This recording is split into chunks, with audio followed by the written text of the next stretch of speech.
In the vast expanse of Montana's rolling hills, where the horizon stretches endlessly beneath an unforgiving sky, secrets have a way of hiding in plain sight.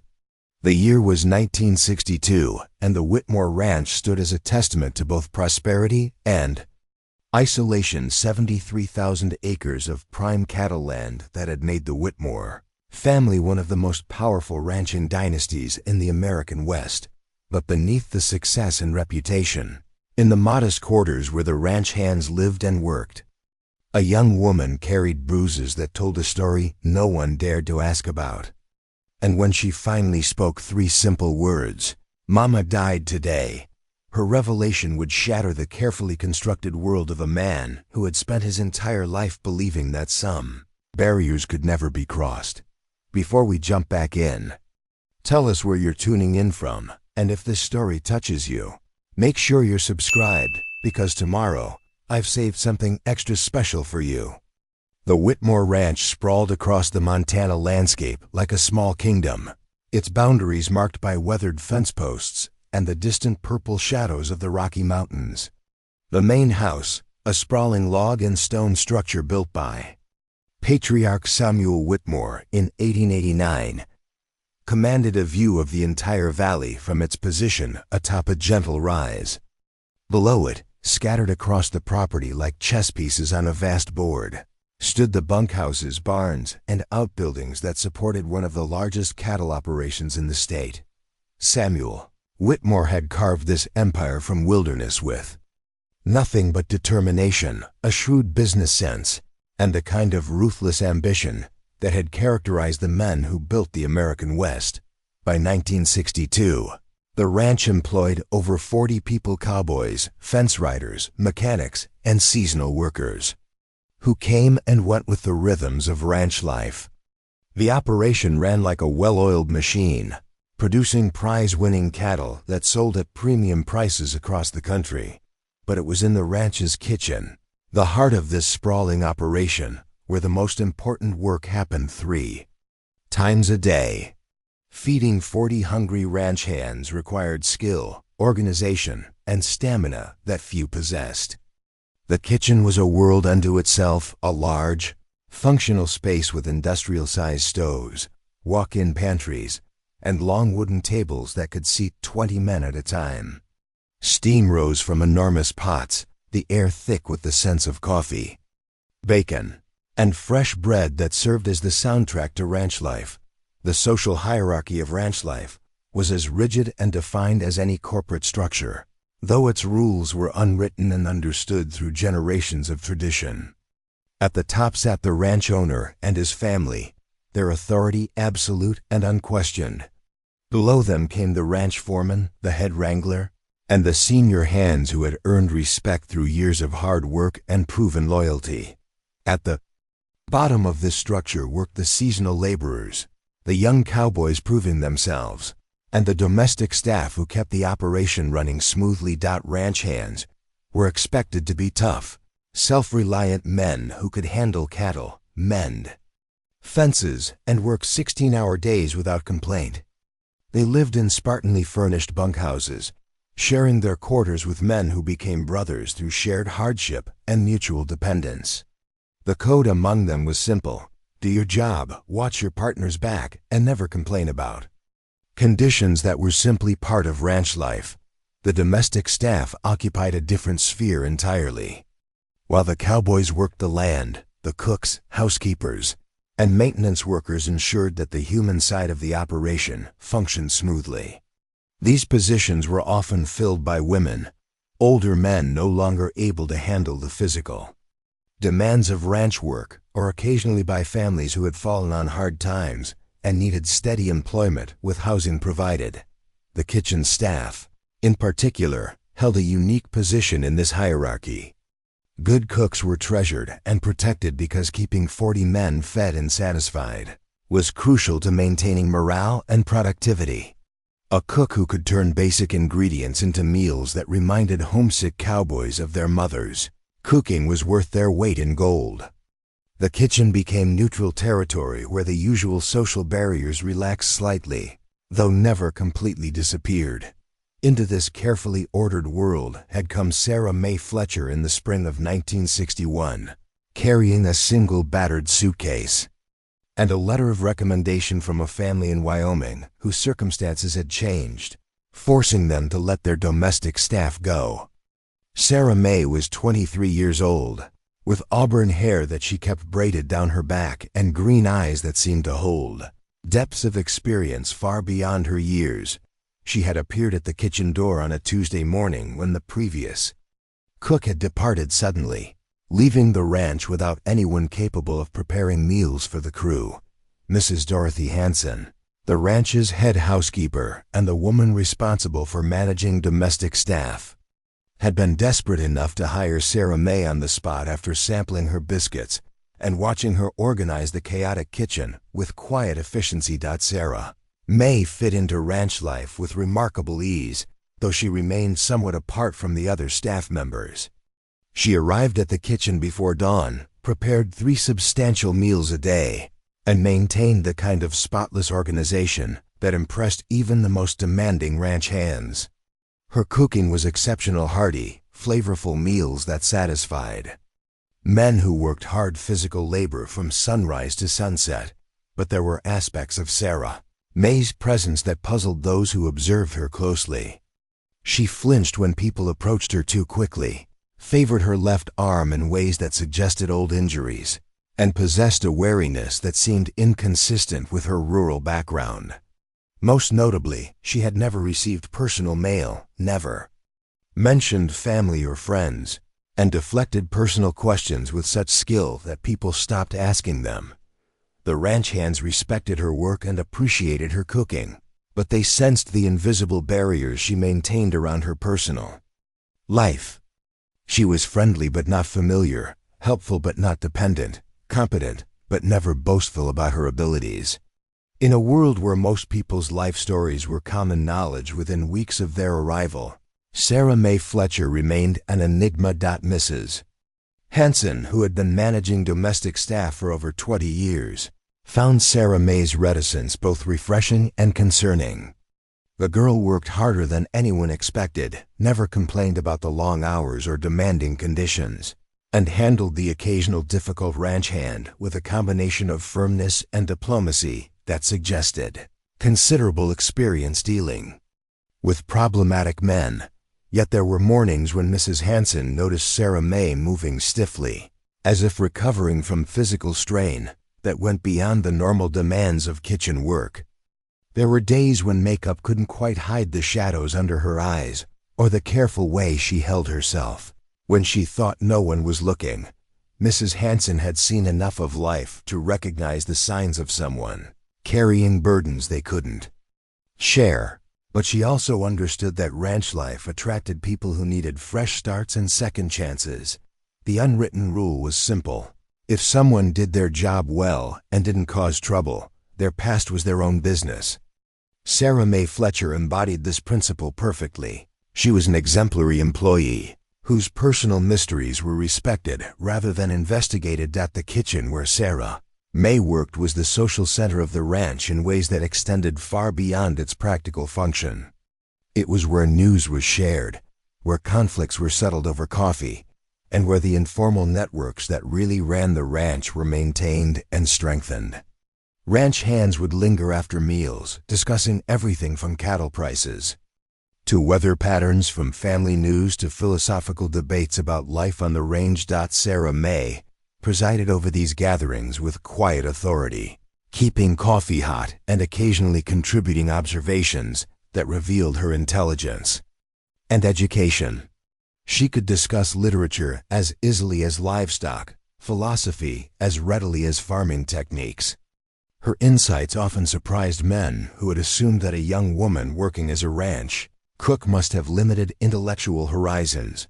This combination of practical competence and unexpected sophistication gradually earned Sarah Mae a unique position in the ranch's social structure. She was neither a ranch hand nor exactly domestic staff, but something in between, a valued member of the community whose contributions extended beyond her official duties. The men began seeking her advice on personal matters, asking her to mediate disputes, and treating her with a respect that transcended her official position. Yet even as she became integral to ranch life, Sarah May maintained the careful emotional distance that characterized all her relationships. She was helpful but not intimate, friendly but not vulnerable, present but somehow separate from the community that had come to depend on her. Those who knew her best understood that she was building a new life from carefully selected pieces. But the full story of what she was leaving behind remained locked away where no one could reach it. The daily rhythms of ranch life provided a comforting structure that seemed to suit Sarah May's need for predictability and control. She rose at 4:30 each morning, had breakfast ready by 5:30, lunch prepared by noon, and dinner served by 6 o'clock p.m. Between meals, she managed inventory, planned menus, and maintained the kitchen with military precision. The routine seemed to provide her with the stability and purpose she needed, even as questions about her past continued to hover at the edges of every conversation. As 1961 turned to 1962, Sarah May Fletcher had become as much a fixture of the Whitmore Ranch as the mountains that surrounded it. Her cooking was legendary among the hands, her efficiency was appreciated by management, and her quiet presence had become integral to the daily life of the community. But beneath the surface of this carefully constructed stability, secrets were waiting to surface that would test every relationship. She had built and challenged every assumption about who she really was and what had brought her to seek refuge. In the remote corners of Montana's ranch country, preparing and narrating this story took us a lot of time. So if you are enjoying it, subscribe to our channel. It means a lot to us. Now back to the story. The man who owned this vast empire was as complex and contradictory as the land he commanded. James William Whitmore III, known simply as Will to those brave enough to use his first name, was 34 years old and carried the weight of 3 generations of family legacy on his shoulders. Unlike his grandfather Samuel, who had built the ranch through sheer force of will, or his father Robert, who had expanded it through shrewd business dealings, Will had inherited an operation that was already successful and faced the challenge of maintaining excellence while forging his own path. Will stood 6 feet 2 inches tall with the kind of weathered handsomeness that came from years of outdoor work under Montana's unforgiving sun. His dark brown hair was perpetually tousled by wind, and his blue eyes held the far-seeing quality of a man accustomed to scanning vast horizons for signs of trouble or opportunity. His hands, scarred from years of ranch work that he'd insisted on learning alongside his employees, were as comfortable holding a branding iron as they were reviewing financial statements in his oak-paneled office. But it was Will's fundamental loneliness that defined him more than his success or his rugged competence. At 34, he remained unmarried in a world where men of his social standing were expected to have established families by their mid-20s. The isolation that came with running a ranch had been compounded by a series of romantic disappointments that had left him skeptical about finding genuine connection with anyone who understood the demands of his life. The women his social circle produced seemed to fall into 2 categories: those who were attracted to his wealth and status but horrified by the realities of ranch life, and those who romanticized the cowboy lifestyle but had no understanding of the business acumen and constant responsibility required to maintain a successful operation.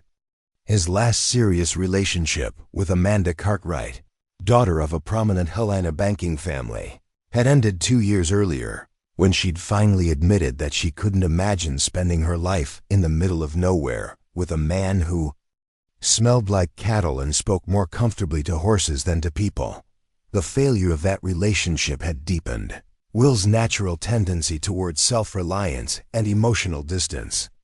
He threw himself into ranch work with an intensity that concerned Mrs. Hanson and the other long-term employees who remembered him as a more carefree young man. He spent long days in the saddle, checking fence lines and cattle, returning to the main house only when darkness made further work impossible. His evenings were spent alone in his study, reviewing accounts, planning improvements, and trying to ignore the echoing emptiness of the house his grandfather had built for a large family. Will's relationship with his employees was complicated. By his genuine respect for their expertise, combined with his awareness that his position as owner created inevitable barriers to friendship. The ranch hands respected him because he worked alongside them, understood their challenges, and paid fair wages with good benefits. But they also maintained the careful deference that his social position required, calling him Mr. Whitmore, or boss, and limiting their interactions to work-related matters. This isolation had been Will's normal state for so long that he'd stopped noticing it until Sarah Mae Fletcher's arrival had somehow highlighted the emptiness that surrounded him. It wasn't that she'd done anything to specifically draw his attention. In fact, her professional competence and careful boundaries were exactly what he preferred in his employees. But something about her presence in the kitchen had begun to penetrate the emotional walls he'd built around himself. It had started with the coffee. Every morning, Will followed the same routine: rise at 5 a.m., check the weather and ranch conditions from his bedroom window, dress in work clothes, and head to the kitchen for coffee before beginning his daily rounds. For years, this ritual had been purely functional. Mrs. Hanson, or whoever was covering kitchen duties, would provide coffee and perhaps some brief conversation about the day's plans before Will headed out to work. But Sarah Mae's coffee was different. She used a blend that she mixed herself, adding just enough chicory to create complexity without bitterness, and she served it in heavy ceramic mugs that retained heat better than the standard ranch dishes. More importantly, she anticipated his arrival, having the coffee ready and waiting when he appeared, along with a plate of whatever fresh baked goods she'd prepared for the crew's breakfast. These morning encounters had gradually evolved from purely functional exchanges into something more substantial. Sarah Mae proved to be an excellent listener, asking thoughtful questions about ranch operations that demonstrated genuine interest rather than polite obligation. She understood the challenges of managing large-scale livestock operations, the difficulties of dealing with unpredictable weather and market prices, and the constant balancing act required to maintain profitability while ensuring fair treatment of employees. More surprisingly, Sarah Mae possessed insights that often proved valuable. She'd grown up around ranching, though she never specified where, and she understood animal behavior, grass management, and seasonal planning in ways that impressed Will despite himself. Her suggestions were offered quietly and without presumption, but they often reflected a sophistication about ranch management that went beyond her official position. During their morning conversations, Will found himself sharing concerns and ideas that he'd previously kept to himself. Sarah Mae's responses revealed not just practical knowledge, but a philosophical understanding of land stewardship and community responsibility that aligned with his own values. She spoke about cattle as individuals rather than merely economic units, understood the importance of sustainable grazing practices, and appreciated the complex relationships between ranchers, their land, and the broader ecosystem they were part of. These conversations never lasted more than 15 or 20 minutes, and they maintained careful boundaries that preserved their respective positions in the ranch hierarchy. But they had become the part of Will's day that he looked forward to most, the brief period when he could discuss his work with someone who understood both its challenges and its deeper meaning. Sarah Mae's influence on ranch life had extended far beyond her official duties as cook. She'd quietly implemented changes that improved efficiency and morale, without overstepping her authority or creating conflicts with existing staff. The kitchen ran smoother than it had in years, meals were consistently excellent, and the dining area had become a more pleasant gathering place for the crew. She'd also begun taking on additional responsibilities that no one had asked her to assume. When young Tommy Martinez, a new ranch hand from Texas, had arrived homesick and struggling to adapt to Montana's harsh climate, Sarah Mae had taken him under her wing, teaching him about cold weather gear and ensuring he got extra portions at meals until he adjusted. When old Pete Hutchinson had fallen from his horse and cracked several ribs, Sarah May had modified his meals to include foods that would support healing, and had quietly arranged for other hands to check on him during his recovery. These acts of kindness were performed without fanfare or expectation of recognition, but they hadn't gone unnoticed by Will or the other ranch employees. Sarah May was building the kind of informal support network that was essential to maintaining morale and loyalty in an isolated community. Her instinctive understanding of group dynamics and individual needs suggested experience with leadership. That went beyond her apparent background, yet even as Sarah May became integral to ranch operations, she maintained the personal boundaries that preserved her mystery.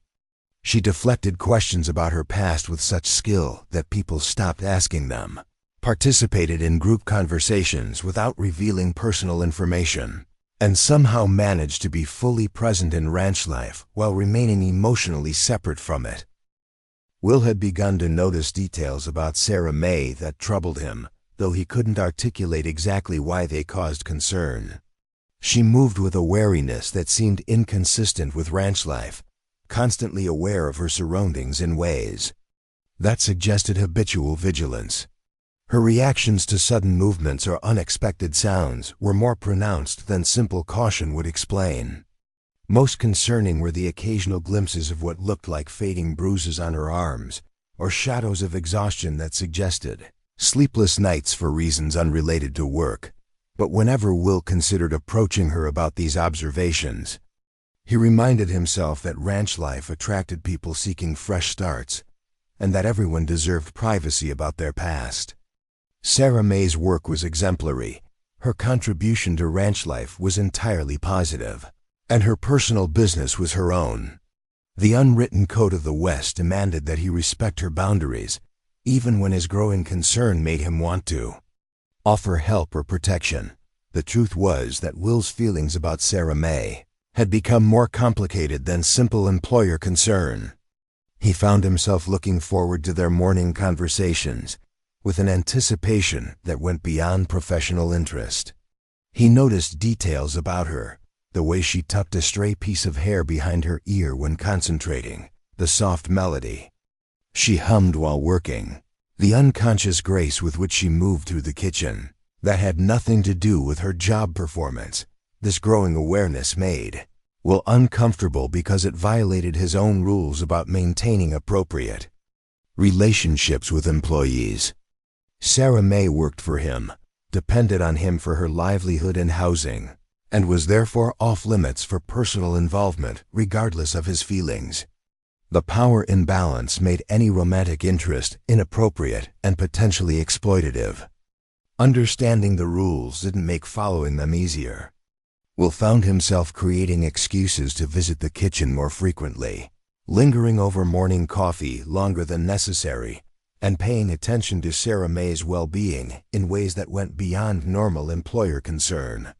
He was walking a careful line between genuine care and inappropriate interest, and he wasn't entirely sure he was staying on the right side of that boundary. Isolation that had characterized Will's life for years was being challenged by Sarah May's presence in ways that were both welcome and disturbing. She'd reminded him of his capacity for connection, while simultaneously highlighting the barriers that made such connection impossible. Her competence and intelligence made him want to know more about her background and experiences, while her obvious need for privacy demanded that he respect her boundaries. As winter deepened around the ranch, Will found himself caught between growing attraction to a woman he couldn't pursue and increasing concern about secrets he couldn't investigate. Sarah May Fletcher had brought both comfort and complication to his carefully ordered life, and he was beginning to understand that the status quo they'd established couldn't be maintained indefinitely. Something would have to change, and when it did, both their lives would be altered in ways neither of them could anticipate.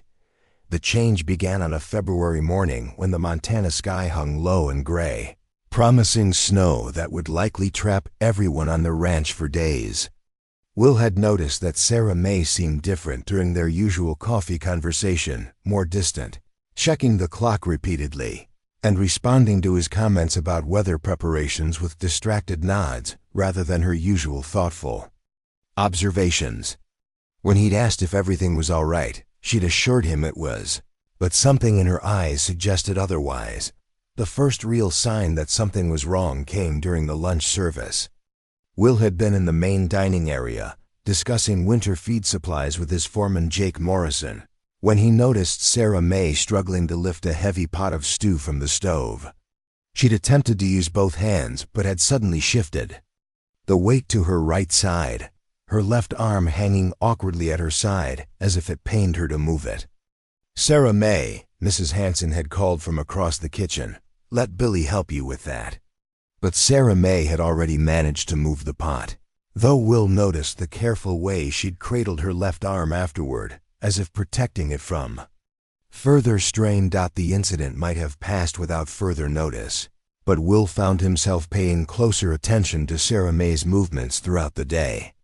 During dinner service, he observed her favoring her right side when reaching for dishes, wincing slightly when she thought no one was looking, and moving with the careful precision of someone managing pain. After the evening meal, when most of the crew had dispersed to the bunkhouses or the recreation room, Will lingered in the dining area, pretending to review paperwork while actually watching Sarah May clean up.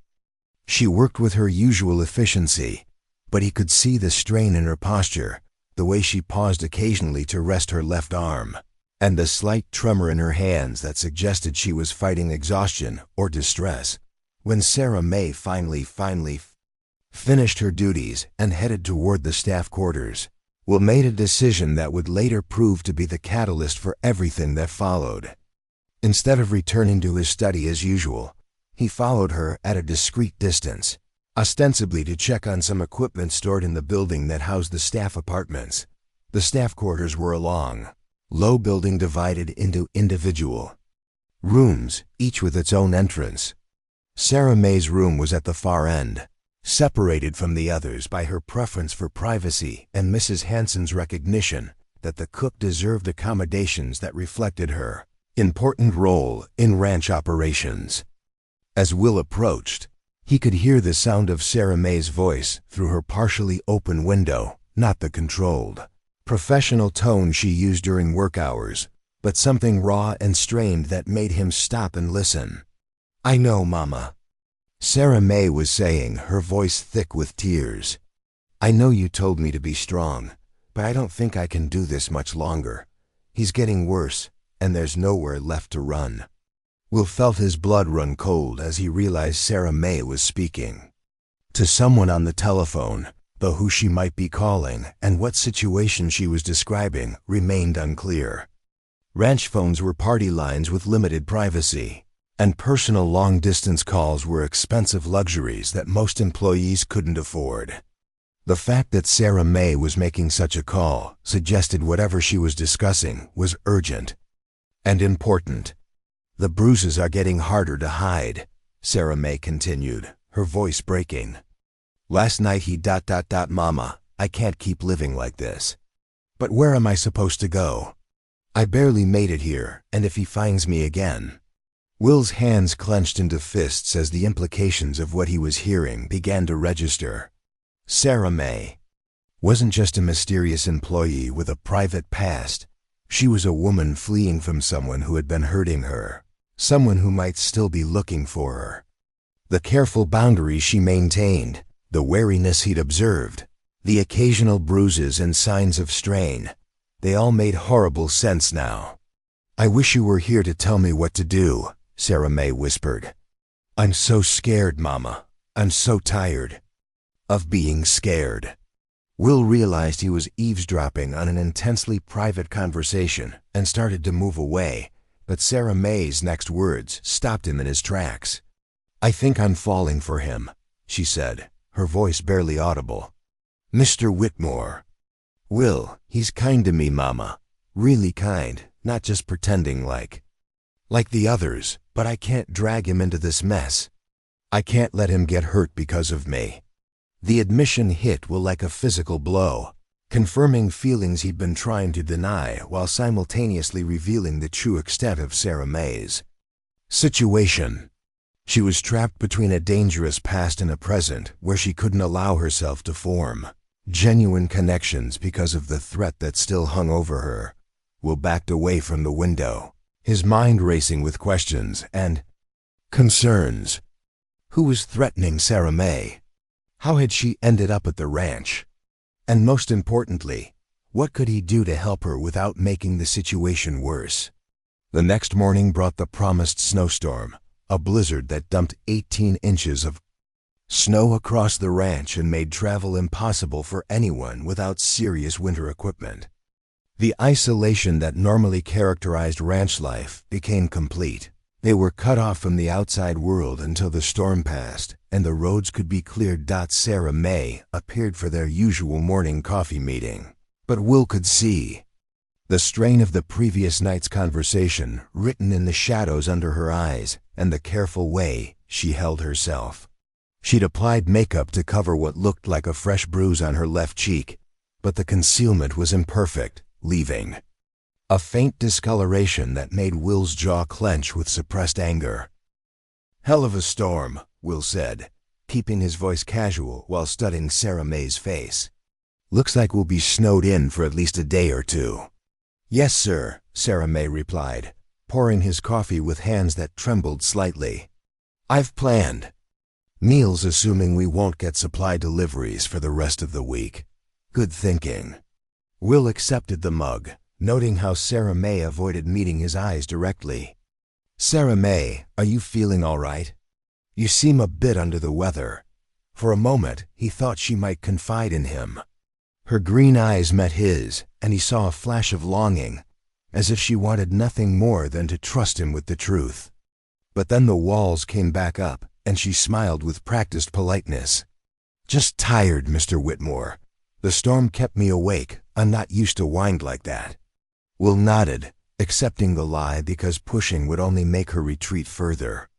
But as he sipped his coffee, he made a silent promise that he would find a way to help her, regardless of the complications it might create. The storm continued throughout the day, and by evening, the ranch was completely buried under snow that had drifted against buildings and created impassable barriers across the roads. The crew gathered in the main dining area after dinner, playing cards and telling stories while the wind howled outside.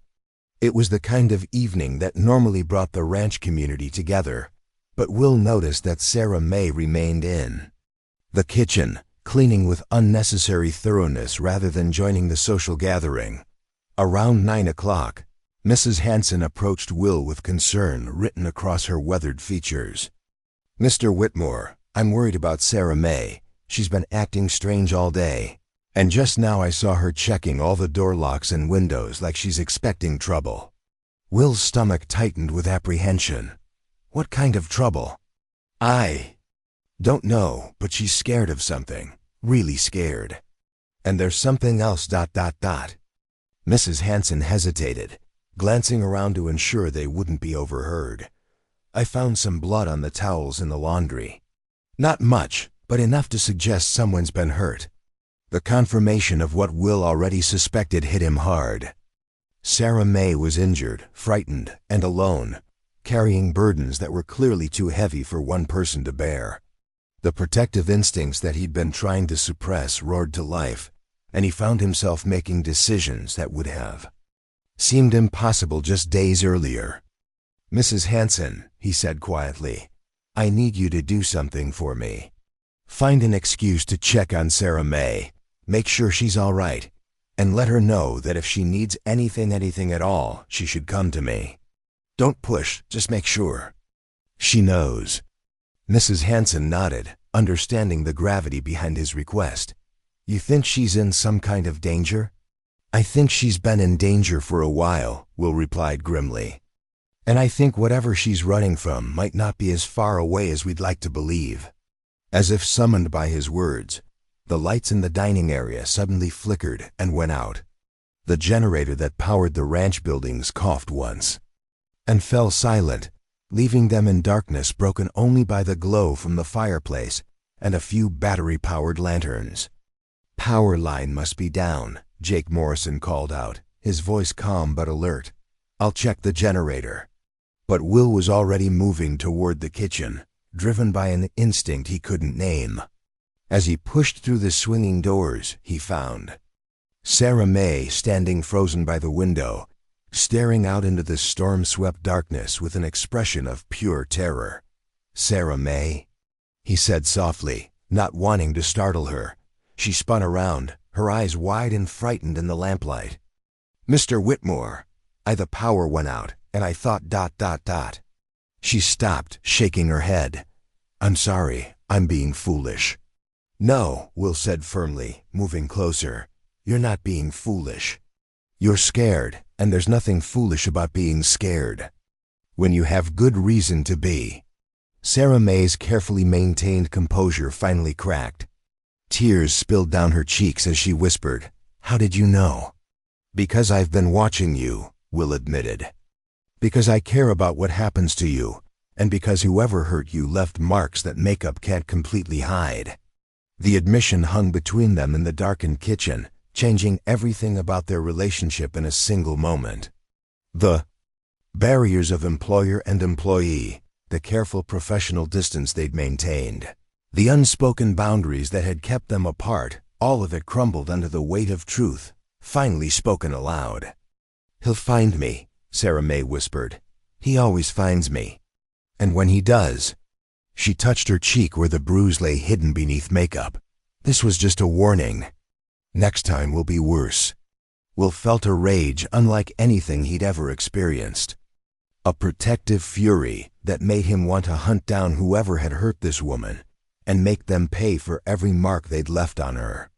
But he also understood that anger wouldn't help Sarah May now. What she needed was safety, support, and the knowledge that she wasn't facing this threat alone. "Then we'll make sure there isn't a next time," he said quietly. "Whatever it takes, Sarah May, you're under my protection now." The promise was made without thinking, driven by instincts deeper than rational thought. But as soon as the words left his mouth, Will knew he meant them completely. Whatever the cost, whatever the complications, he would not let anyone hurt. Sarah May Fletcher again.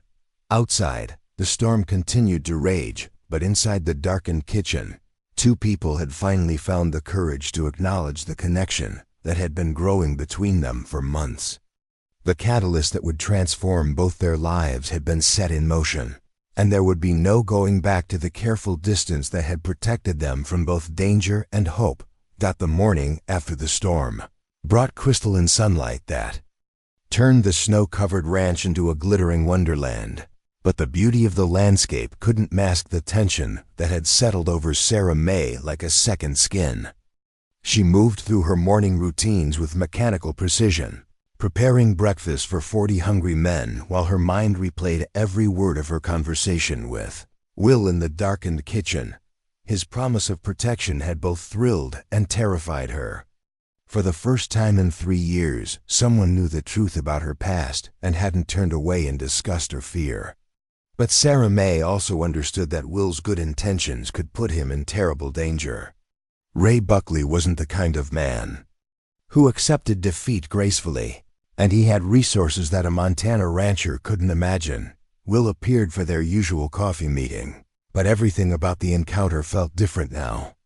The careful professional distance they'd maintained had been shattered, replaced by an intimacy that was both welcome and dangerous. When he asked how she'd slept, his eyes searched her face with genuine concern rather than polite interest. When she poured his coffee, their fingers brushed, and neither of them pulled away immediately. "The phone lines are still down from the storm," Will said, settling into his usual chair. But Jake managed to get the radio working. "No reports of anyone trying to travel in this weather, so we should be safe for at least another day or two." Sarah May felt a flutter of relief mixed with appreciation for his thoughtfulness. He was already thinking strategically about her safety, considering threats she hadn't even voiced. "Thank you for thinking of that," she said quietly. "Sarah May, Will began, then stopped, running his hand through his hair in a gesture she'd learned indicated internal struggle. Last night, when you mentioned your mother... Is she dead? Sarah May finished quietly. Cancer took her 6 months ago. That's when things got worse with Ray. The name hung in the air between them like a curse.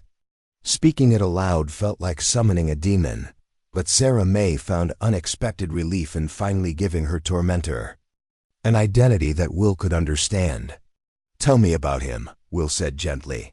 Help me understand what we're dealing with. Sarah May's hands trembled as she refilled her own coffee cup, buying time to organize thoughts she'd tried to keep buried. Ray Buckley. He owns 3 ranches in Wyoming and has political connections throughout the state. My mother worked as his housekeeper for 15 years, and when she got sick, he offered to pay for her medical care in exchange for ... double quotes. She swallowed hard, in exchange for me agreeing to marry him. Will's jaw clenched, but he remained silent, allowing her to continue at her own pace. I was 19 and desperate to save Mama's life, so I agreed. The marriage was supposed to be a business arrangement, but Ray, he had different ideas about what I owed him. Sarah May touched her cheek unconsciously, remembering injuries that had long since healed but left invisible scars. He said I belonged to him, that he'd bought and paid for me, and that trying to leave would be stealing his property. How did you get away? Will asked, his voice tight with controlled anger. The first time I didn't get far. Ray's men found me at a bus station in Cheyenne and brought me back. That's when he showed me what happens to thieves. Sarah May's voice dropped to a whisper. The second time, I lasted 3 weeks working in a diner in Colorado before he tracked me down. The beating I got for that attempt put me in the hospital. Will's hands had clenched into fists, but he forced his voice to remain gentle. And the third time? After Mama died, I had nothing left to lose. I'd been planning for months, saving every penny, studying bus schedules and train routes. I made it to Denver, then Kansas City, then here. Each time I moved, I changed my name, my appearance, my story. Sarah May Fletcher is the 4th identity I've used in the past year. The revelation explained so much about her careful boundaries and mysterious competence. She'd learned to reinvent herself not from choice, but from necessity, developing skills that most people never needed to acquire. The grace with which she'd adapted to ranch life suddenly seemed less remarkable and more tragic. She'd become an expert at disappearing into new communities because her survival depended on it. What's your real name? Will asked softly. Sarah May hesitated, then met his eyes directly. Catherine Elizabeth Morrison. But that girl died the night Ray first put his hands on her in anger. Sarah May Fletcher is who I am now. The trust implicit in sharing her true identity wasn't lost on Will. She was offering him the most dangerous piece of information she possessed, the key that could unravel all her carefully constructed defenses if it fell into the wrong hands.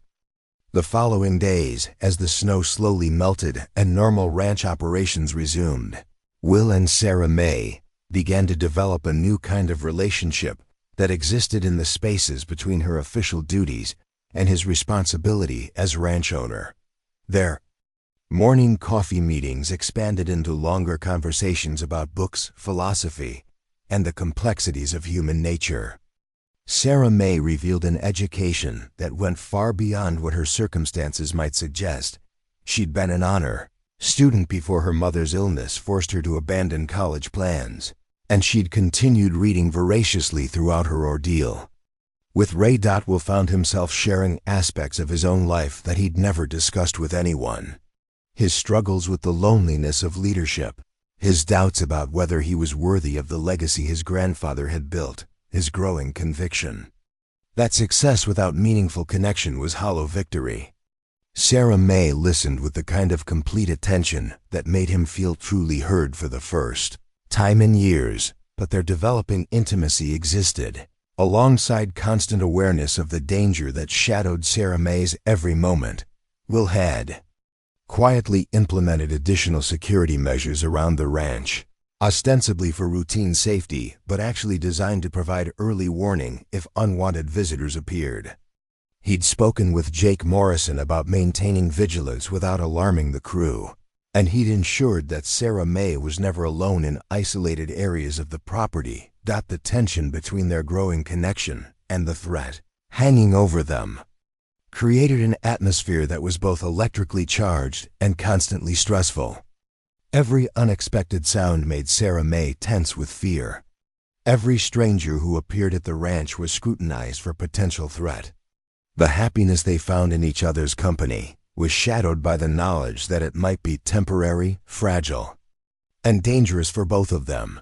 3 weeks after the storm, their carefully maintained balance was shattered by a phone call that changed everything. Sarah May was in the kitchen preparing lunch when Mrs. Hanson approached with concern written across her features. "Sarah May, there's a call for you, long distance. The man says he's your brother, but ... Mrs. Hanson hesitated. "Something about... his voice doesn't sit right with me."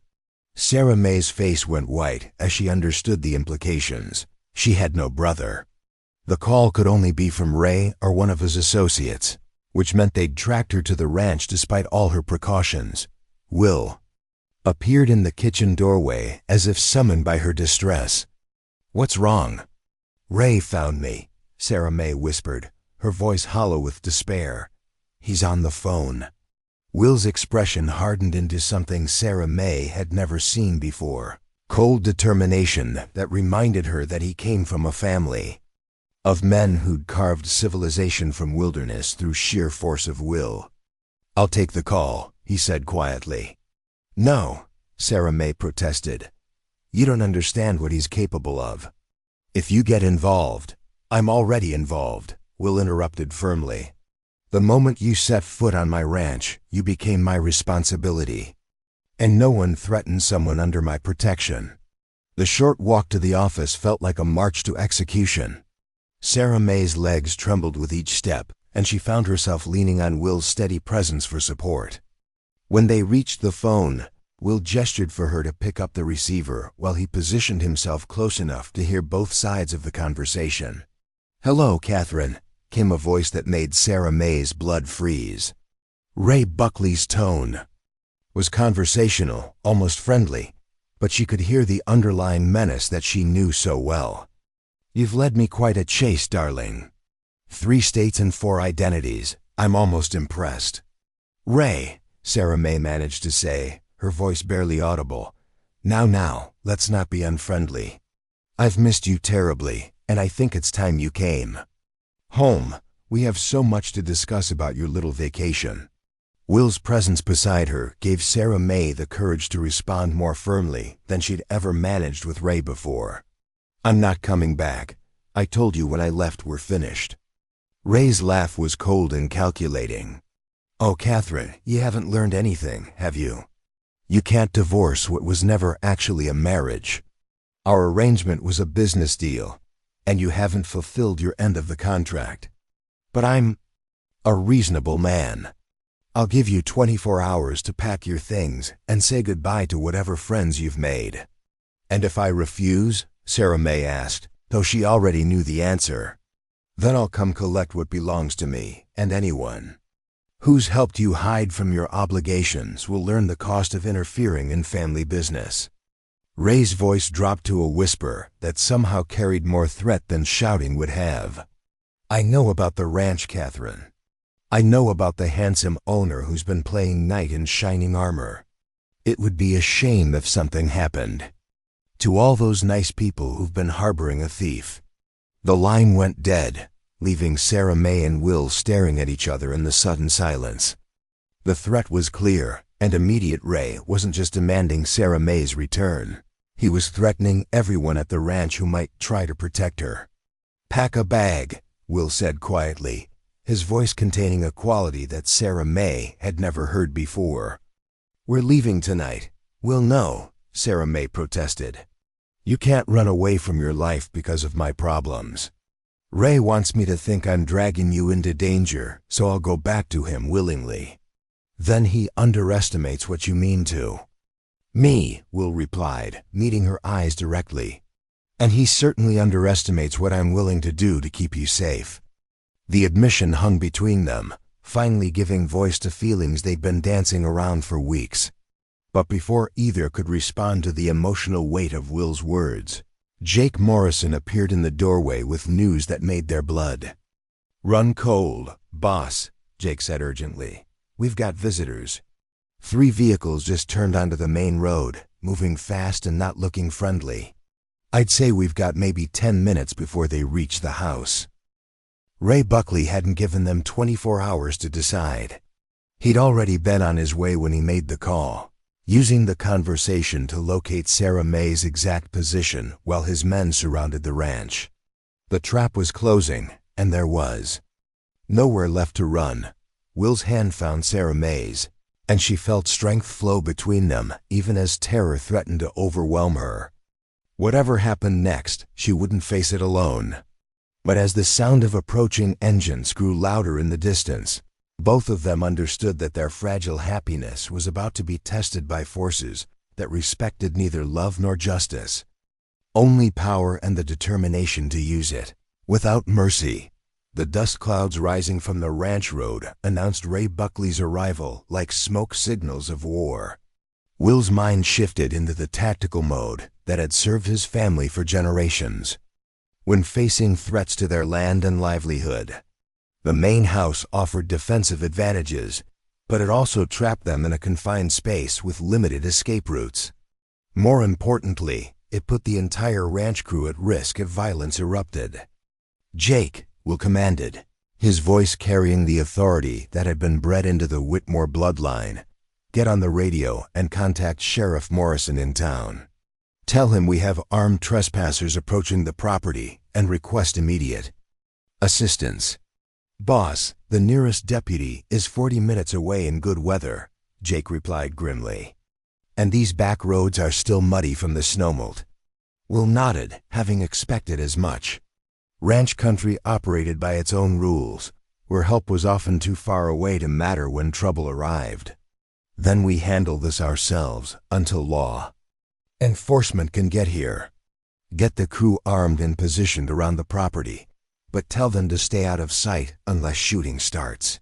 Sarah May grabbed Will's arm, her face pale with terror. "You don't understand. Ray doesn't come alone, and he doesn't play by any rules. His men are killers, Will. They've done this before. Then they're about to learn what happens when they bring that kind of trouble to Montana," Will replied with grim determination. He turned to Mrs. Hanson, who had appeared with several of the ranch hands. "Dorothy, get everyone who can't fight into the storm cellar. Lock it from the inside and don't come out until you hear my voice personally calling." The all clear. The next few minutes passed in controlled chaos as the ranch transformed from a peaceful working operation into a fortress preparing for siege. Ranch hands who had spent the morning checking cattle and mending fences now moved with military precision, positioning themselves in barns, behind vehicles, and in the upper floors of outbuildings where they could provide covering fire if needed. Will led Sarah May to his office, where he unlocked a gun cabinet that revealed an impressive arsenal. "My grandfather fought Apache raids and cattle rustlers," he explained, checking the action on a Winchester rifle. "My father dealt with bootleggers during Prohibition. The Whitmores have always understood that sometimes you have to fight for what's yours." "I won't let you get killed because of me," Sarah May said desperately. "I'll go with him. I'll tell Ray that you had nothing to do with helping me hide." Will turned to face her, his blue eyes blazing with an intensity that made her breath catch. "Like hell you will. I meant what I said about you being under my protection, and I've never broken my word to anyone." Through the office window they could see 3 black sedans approaching the main house, moving slowly and deliberately like predators stalking prey. The vehicles were expensive and well-maintained, but they carried the unmistakable aura of menace that came from being owned by men who used them for purposes far removed from legitimate business. The lead car stopped directly in front of the house while the other two positioned themselves to block potential escape routes. Car doors opened with synchronized precision, and 6 men emerged wearing suits that probably cost more than most ranch hands earned in a month. But it was the man who stepped out of the lead vehicle that made Sarah May's breath catch in her throat. Ray Buckley was exactly as she remembered him: tall, distinguished, and radiating the kind of confidence that came from never having been effectively challenged. His silver hair was perfectly styled, his expensive suit immaculate despite the journey, and his smile carried the cold calculation of a predator who enjoyed playing with his prey before striking. "Catherine," Ray called out, his voice carrying easily across the yard. "I know you're in there, darling. Why don't you come out so we can discuss this like civilized people?" Will positioned himself at the window where he could be seen clearly, his rifle held in a relaxed but ready position. "Mr. Buckley, I presume? You're trespassing on private property. I suggest you leave before this situation gets complicated." Ray's laugh was genuinely amused. "You must be the famous Will Whitmore. Catherine's told me so much about you." His tone suggested intimate knowledge that made Will's jaw clench with anger. "I'm here to collect my wife, Mr. Whitmore. Surely you can understand a man wanting to bring his runaway spouse home." "The lady in question has made her feelings clear," Will replied evenly. "She's not interested in returning with you, and she's under the protection of this ranch." "Protection?" Ray's voice carried a note of mock concern. "From what?" "I'm her husband, Mr. Whitmore. We had a little spat, as married couples do, and Catherine ran off in a huff. But it's time for her to come home and resume her responsibilities." Sarah May appeared beside Will at the window, her face set with determination that surprised both men. "I'm not your wife, Ray. That sham ceremony was performed under duress, and you know it. I want nothing more to do with you." Ray's mask of civilized concern slipped for just a moment, revealing the cold fury that lurked beneath his polished exterior. "Now, Catherine, we both know that's not how our arrangement works. You accepted my help when your mother was dying. You took my money, lived in my house, and bore my name. Those debts don't simply disappear because you've developed romantic notions. The debt was paid in full with 3 years of misery," Sarah May shot back, her voice stronger than it had ever been when facing Ray alone. "You got what you wanted, possession to abuse whenever your business dealings frustrated you. But I'm not property, and I'm not coming back." Ray's pleasant facade disappeared entirely, replaced by the cold menace that Sarah May knew all too well. "I'm afraid you don't have a choice in the matter. You see, I've done some research on your new friends here. This ranch carries significant debt, Mr. Whitmore. Bank loans that could be called in at any time. Government contracts that could be mysteriously canceled.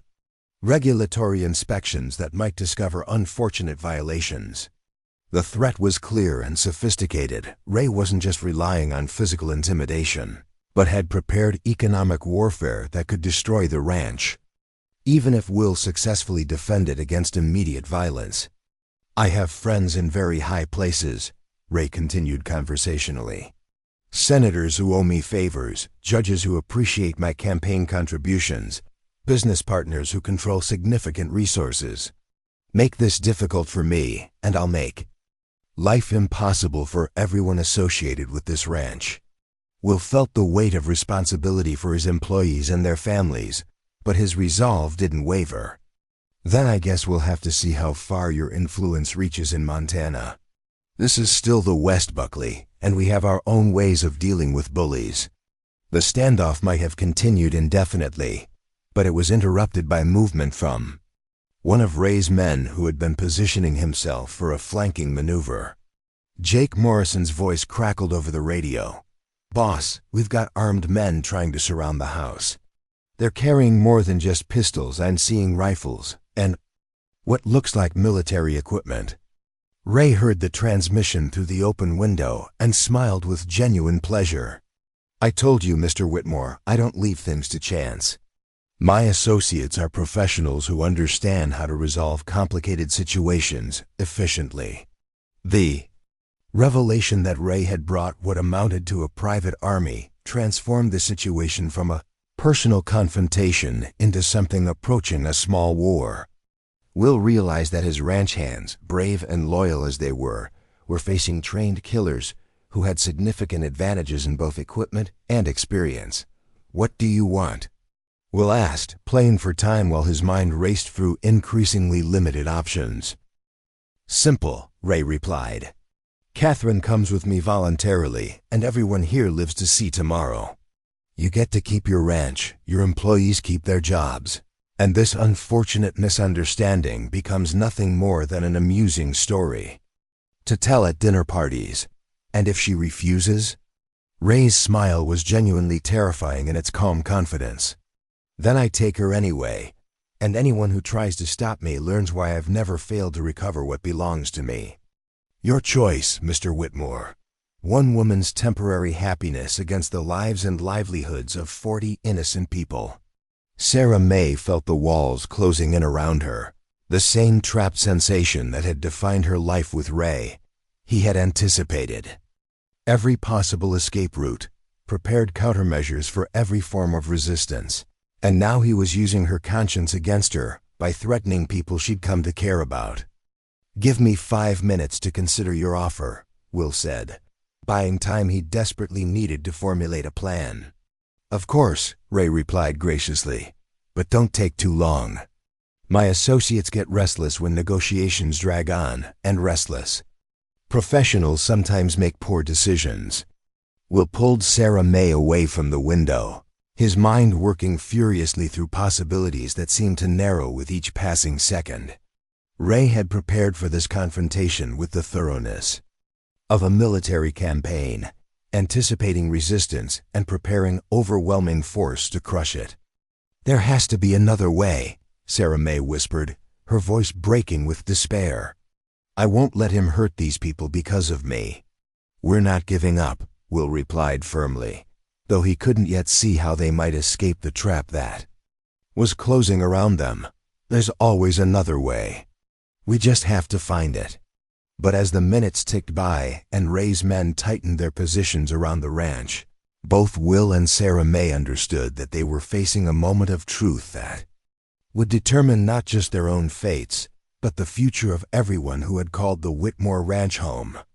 The crisis that had been building since Sarah May's arrival had finally erupted into immediate, deadly reality, and the choices they made in the next few minutes would echo through the rest of their lives, however long those lives might be. Outside, Ray Buckley waited with the patience of a predator who knew his prey had nowhere left to run, while his professional killers positioned themselves for a final assault that would end this chase once and for all. The 5 minutes Will had requested stretched like hours as he and Sarah May huddled in his office, surrounded by the weight of an impossible decision. Through the window, they could see Ray's men taking positions with the methodical precision of soldiers who had performed similar operations many times before. These weren't ranch hands or local toughs. They were professionals who treated violence as just another business transaction. "There's the old mining tunnel," Will said suddenly, his voice tight with desperate hope. "It runs from the basement of this house to the abandoned silver mine, about 2 miles up the mountain. My grandfather used it during the Indian Wars." Sarah May's eyes lit up with possibility before reality crushed the brief hope. "Ray will have studied every inch of this property before coming here. If there's an escape route, he'll know about it and have it covered." Will's jaw clenched as he acknowledged the truth of her words. Ray Buckley had demonstrated the kind of thorough preparation that left no detail to chance. Still, the tunnel represented their only potential advantage, local knowledge that might not appear on any official survey or property record. "Maybe," Will admitted, "but it's the only option that doesn't involve surrendering you or getting my people killed. And there's something Ray doesn't know. The tunnel doesn't end at the mine. There's a branch that leads to a cave system my brothers and I explored as kids. It connects to 3 different exits, including one that comes out near the county road. 5 miles from here." The sound of approaching footsteps on the front porch cut their planning short. Ray's patience was running out, and his next move would likely involve forcing entry rather than continuing negotiations. "Time's up, Mr. Whitmore," Ray called through the door, his voice carrying the cold finality of a judge pronouncing sentence. "I trust you've reached the sensible decision." Will looked at Sarah May, seeing his own determination reflected in her green eyes. Whatever happened next, they would face it together rather than surrender to a man who treated human beings as property to be reclaimed. "We're coming out," Will called back, buying a few more precious seconds while he quickly checked his rifle and pistol. "No sudden moves from your men, or this gets uglier than it needs to be." "Of course," Ray replied smoothly. "I'm a reasonable man, Mr. Whitmore. Violence is always regrettable when civilized solutions are available." Will and Sarah May emerged from the house slowly, Will's rifle held ready but not directly threatening.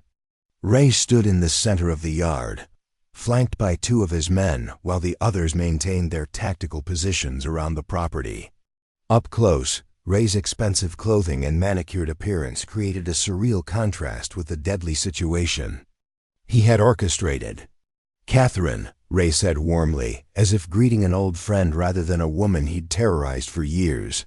"You look well. Ranch life appears to agree with you." "What I look like is free," Sarah May replied, her voice steady, despite the fear that Will could see in her eyes. "Free from your fists, your threats, and your twisted ideas about ownership." Ray's mask of civility slipped slightly, revealing the cold fury that lurked beneath his polished exterior.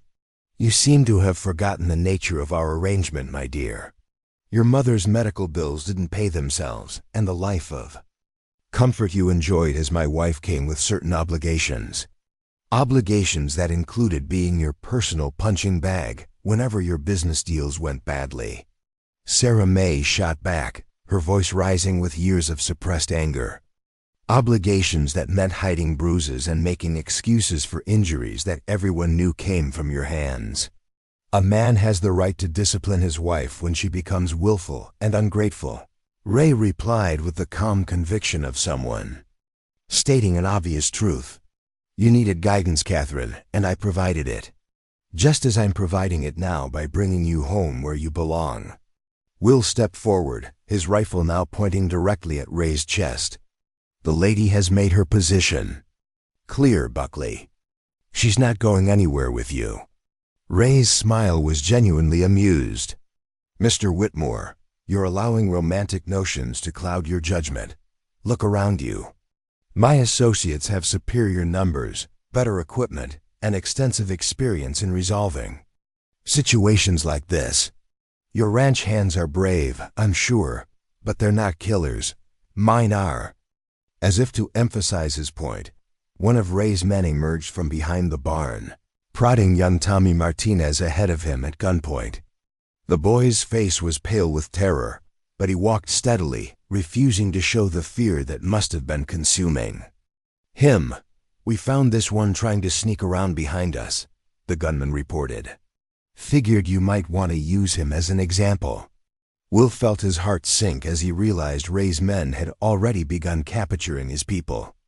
Tommy was barely 18, the youngest member of the crew, and seeing him used as a pawn in this deadly game filled Will with rage that threatened to override his tactical thinking.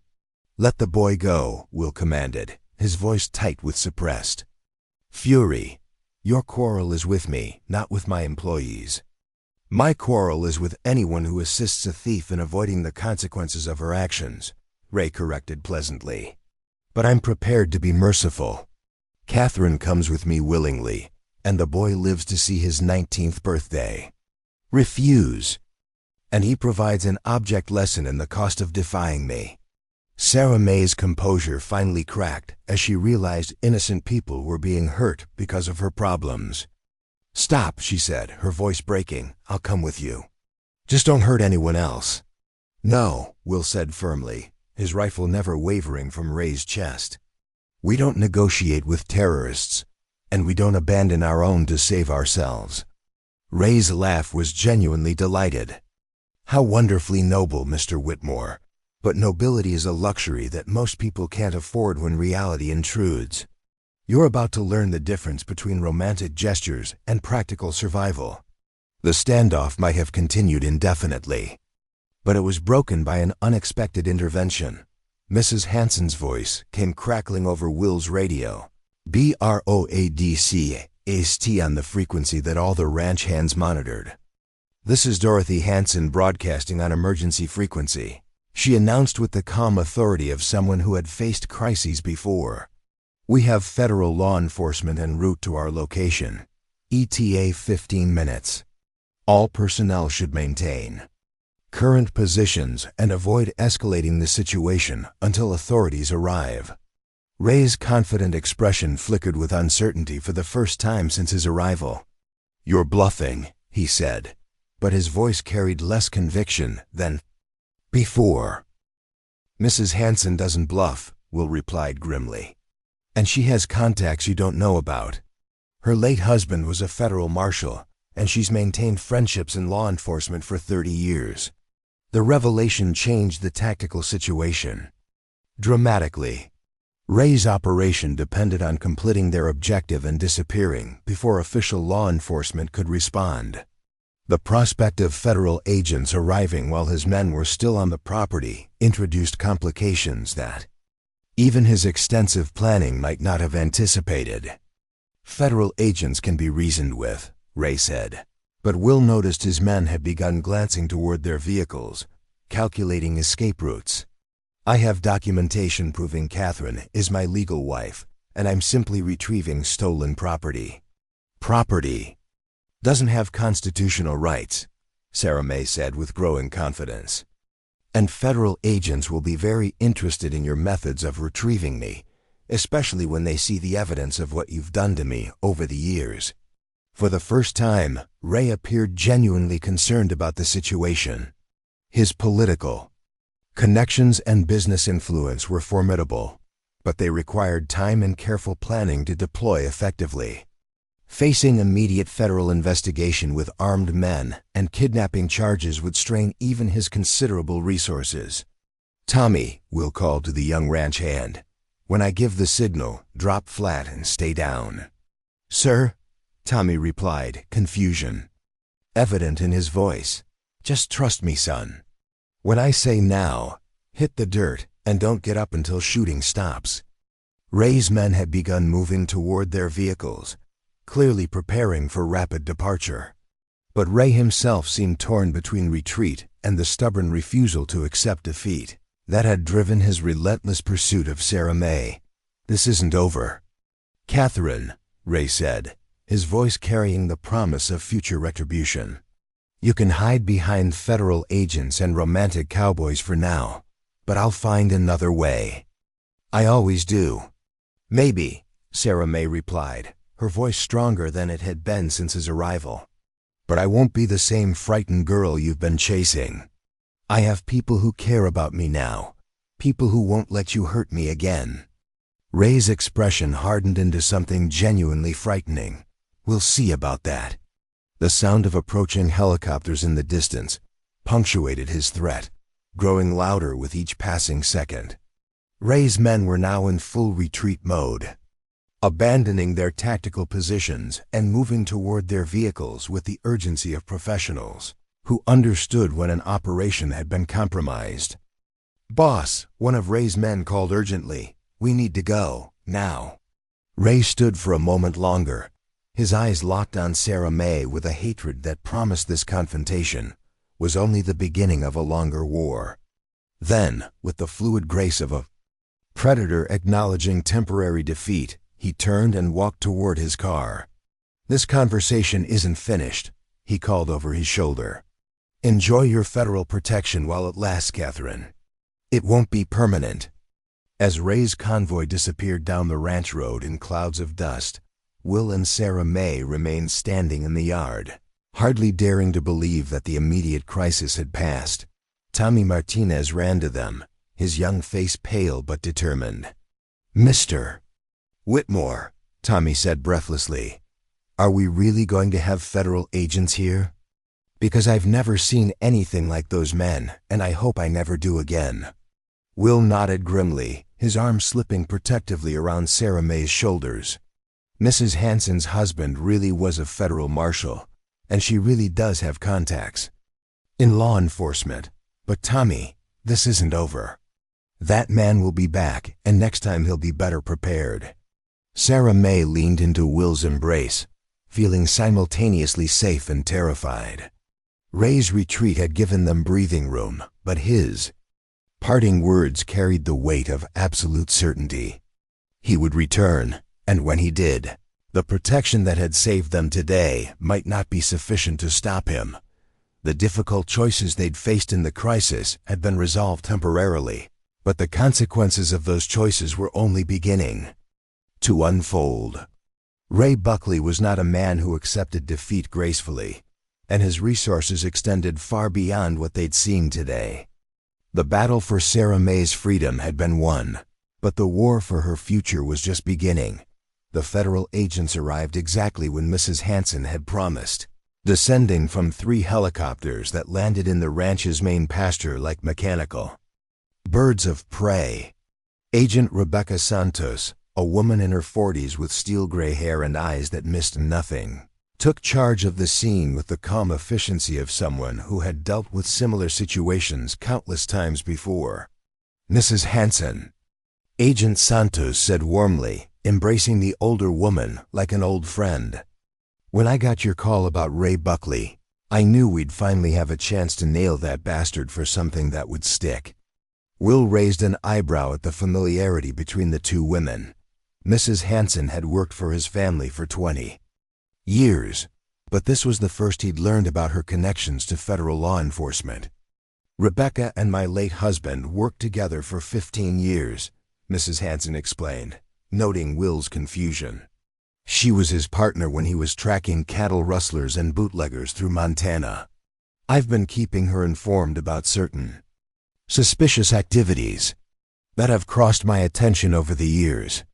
Agent Santos turned her attention to Sarah May, her expression softening with genuine sympathy. "Ms. Morrison, or do you prefer Fletcher? I want you to know that we've been building a case against Ray Buckley for 3 years. We have evidence of fraud, racketeering, and conspiracy, but we've never been able to find witnesses willing to testify against him.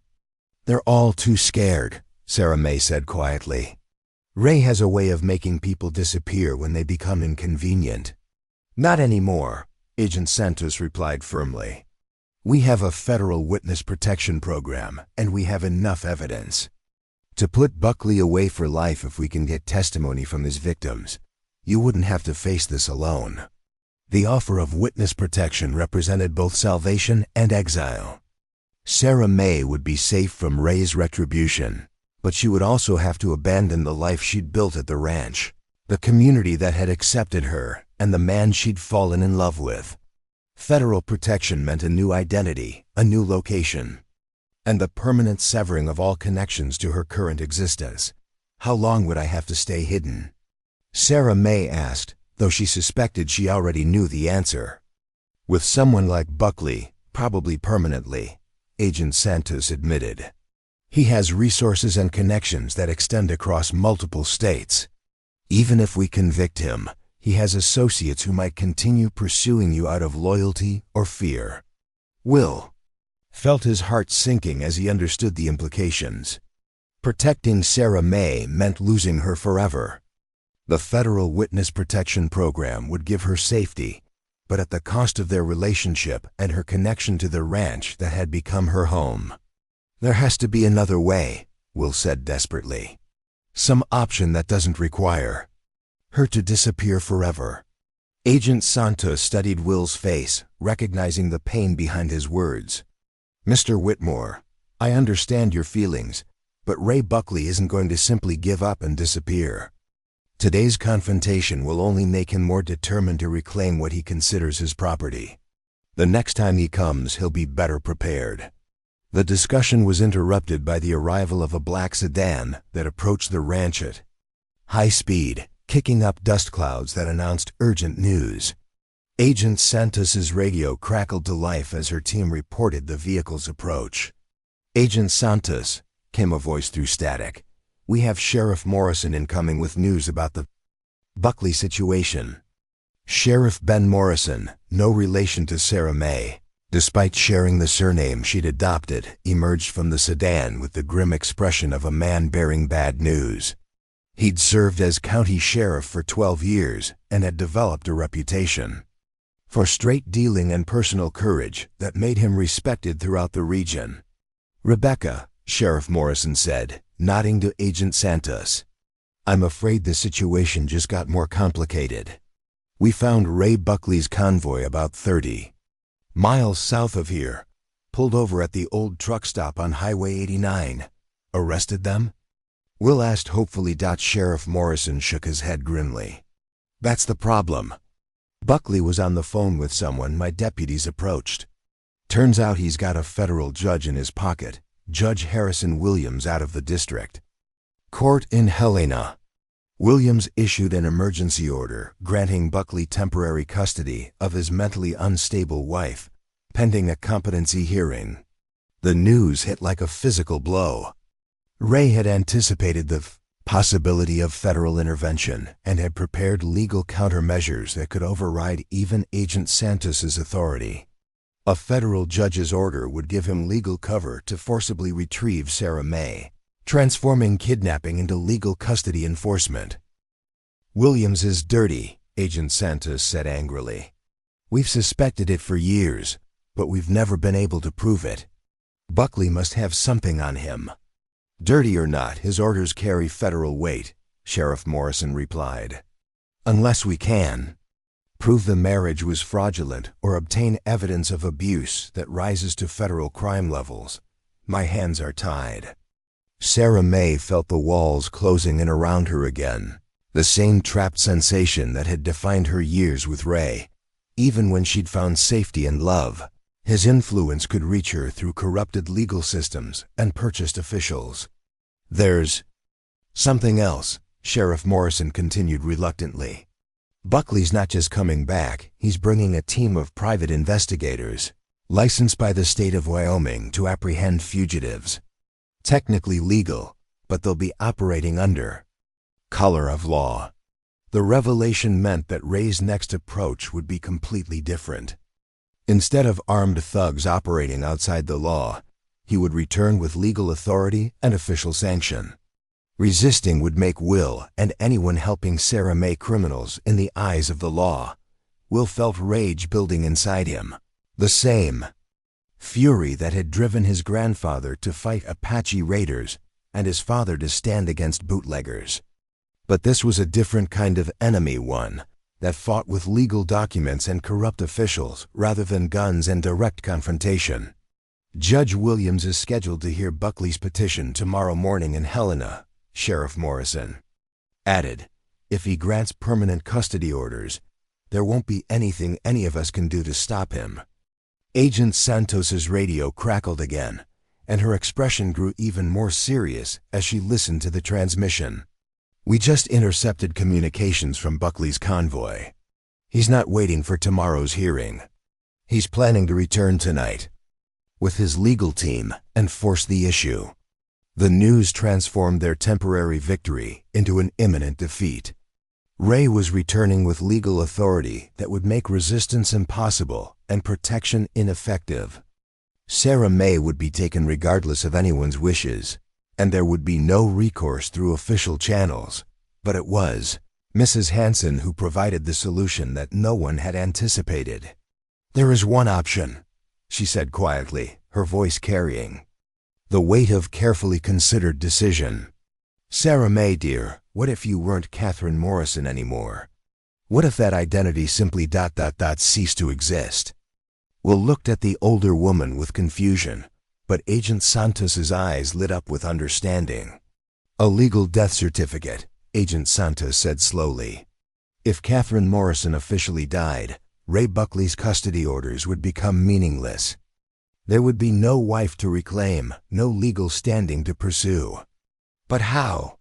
Sarah May asked, not daring to hope. Mrs. Hanson smiled with the satisfaction of someone who had been planning for this moment. "My dear, you've been living under an assumed identity for over a year. Catherine Morrison exists only in Ray Buckley's records and his corrupt judge's orders. But Sarah Mae Fletcher has established legal residency in Montana, employment records, and community ties that can be documented and verified. Agent Santos nodded approvingly. We can arrange for Catherine Morrison to officially die in an accident, car crash in Wyoming with a body too badly burned for identification, but with enough evidence to convince authorities. Meanwhile, Sarah Mae Fletcher continues her life here as a legal Montana resident. The plan was audacious but feasible. Catherine Morrison would disappear forever, taking with her all of Ray's legal claims and emotional obsessions. Sarah Mae Fletcher would emerge as a completely different person, with no connection to Wyoming, no abusive husband, and no reason to fear pursuit. It would have to be done quickly, Agent Santos warned, before Buckley can update his legal filings or conduct new investigations. Once Catherine Morrison is officially dead, his custody orders become void, and he has no legal standing to pursue her. Will felt hope stirring for the first time since Ray's arrival. What would that mean for us? For Sarah Mae's life here? It would mean she's free, Mrs. Hanson said simply. Free to be whoever she chooses to be, to build whatever life she wants, without looking over her shoulder or fearing the past. Sarah Mae stared at the group of people who had risked everything to protect her, overwhelmed by the possibility of genuine freedom after years of running and hiding. The death of Catherine Morrison would mean the birth of a new life, one where she could love without fear and build a future without constraints. When would we do this? She asked, her voice trembling with a mixture of hope and terror. Tonight, Agent Santos replied. Before Buckley returns with his legal team. We have a narrow window to create Catherine Morrison's death and establish Sarah Mae Fletcher's permanent legal status in Montana. As the sun set over the ranch, painting the sky in shades of gold and crimson, Sarah Mae faced the most important decision of her life. She could kill off her past forever and embrace a future with Will, or she could continue running, always looking over her shoulder, never knowing when Ray might find another way to reclaim her. The choice was hers, and for the first time in years, she had the power to make it freely. Catherine Morrison had been a victim, but Sarah Mae Fletcher could be anything she chose to become. The transformation would require courage, but she was no longer alone in facing the future. With Will's hand in hers and the support of people who had proven they would risk everything to protect her, Sarah Mae Fletcher prepared to bury her past and claim her future. The operation to kill Catherine Morrison began at midnight, orchestrated with the precision of a military campaign. Agent Santos had assembled a team of specialists who arrived at the ranch under cover of darkness, bringing equipment that would create an unshakable official record of Catherine's death while establishing Sarah Mae Fletcher's permanent legal existence in Montana. But as the team prepared to implement their plan, an unexpected phone call changed everything. The ranch's main line rang at 12:47 a.m., cutting through the tense preparations like a knife. Will answered, expecting another threat from Ray Buckley or his associates. Instead, he heard a woman's voice, weak and strained, speaking words that would shatter everything they thought they knew about Sarah Mae's situation. "Is this the Whitmore Ranch?" the voice asked, barely above a whisper. "Yes, this is Will Whitmore. Who's calling at this hour?" "My name is Margaret Morrison," the voice said, and Will felt his blood run cold as he recognized the surname Sarah Mae had been using. "I'm Catherine's mother. I need to speak with my daughter immediately." Will's hand shook as he held the receiver, his mind reeling with implications he couldn't fully process. Sarah Mae had told him her mother was dead, that Catherine Morrison's fictional mother had died of cancer 6 months ago. Yet here was a woman claiming to be that very person, calling in the middle of the night with desperate urgency in her voice. "Ma'am," Will said carefully, "I think there might be some confusion. The woman you're looking for, her mother passed away some time ago." "That's what Ray told everyone," Margaret Morrison replied, her voice gaining strength with anger. That's what he made Catherine believe. But I've been alive all this time, locked away in a private hospital in Colorado, drugged and helpless while he convinced my daughter I was dead. The revelation hit Will like a physical blow. If Sarah May's mother was alive, then everything about her story would have to be reconsidered. Ray Buckley's control over Catherine hadn't just involved physical abuse and legal manipulation. He had convinced her that her only remaining family member was dead, leaving her completely isolated and vulnerable. Will signaled frantically to Sarah May, who was across the room working with Agent Santos's team. "Sarah May," he called urgently, "you need to take this call. It's someone claiming to be your mother." Sarah May's face went white as she approached the phone, her hands trembling as she took the receiver from Will. "Mama?" she whispered, her voice breaking with hope and disbelief. "Catherine, baby," came the reply, and Sarah May's legs nearly gave out as she recognized the voice she had mourned for months. "Oh, sweetheart, I've been trying to find you for so long." Tears streamed down Sarah May's face as the truth crashed over her. "Mama, they told me you died. Ray said you died of cancer and that he'd paid for your funeral. I thought you were gone forever." "I was in a coma for 3 months after the surgery," Margaret Morrison explained, her voice thick with emotion. "When I woke up, Ray told the hospital staff that you had died in a car accident while I was unconscious. He showed them fake death certificates and convinced them I was too fragile to handle visitors. They kept me sedated for months. And when I finally got strong enough to demand answers, he had me transferred to a private facility in Colorado." Agent Santos had moved closer, listening intently to the conversation. This new information changed the entire legal landscape of their situation. If Ray had fabricated Margaret Morrison's death to control Catherine, he had committed federal crimes that went far beyond domestic abuse. "How did you escape?" Sarah May asked, still struggling to believe her mother was really alive. "A new nurse started working at the facility last month," Margaret replied. "She recognized something was wrong with my situation and started asking questions. When she discovered that I was being held against my will and drugged without proper medical justification, she contacted federal authorities." Agent Santos stepped forward, asking to speak with Margaret directly. The conversation that followed revealed the full scope of Ray Buckley's criminal enterprise. He had not only been physically abusing Catherine, but had systematically isolated her by convincing her that her mother was dead while simultaneously imprisoning Margaret under false medical pretenses. "Mrs. Morrison," Agent Santos said, "we need you to testify about what Ray Buckley did to you.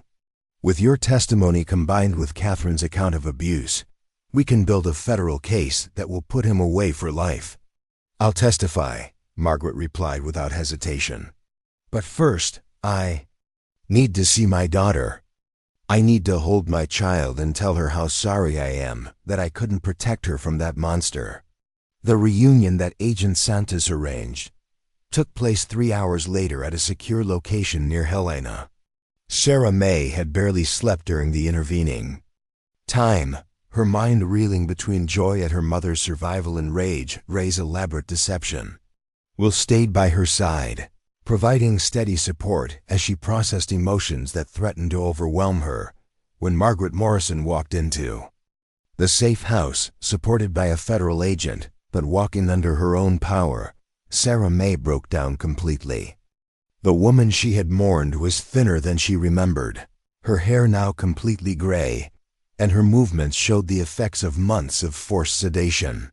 But she was alive, and her eyes held the same loving warmth that had sustained Sarah May through her childhood.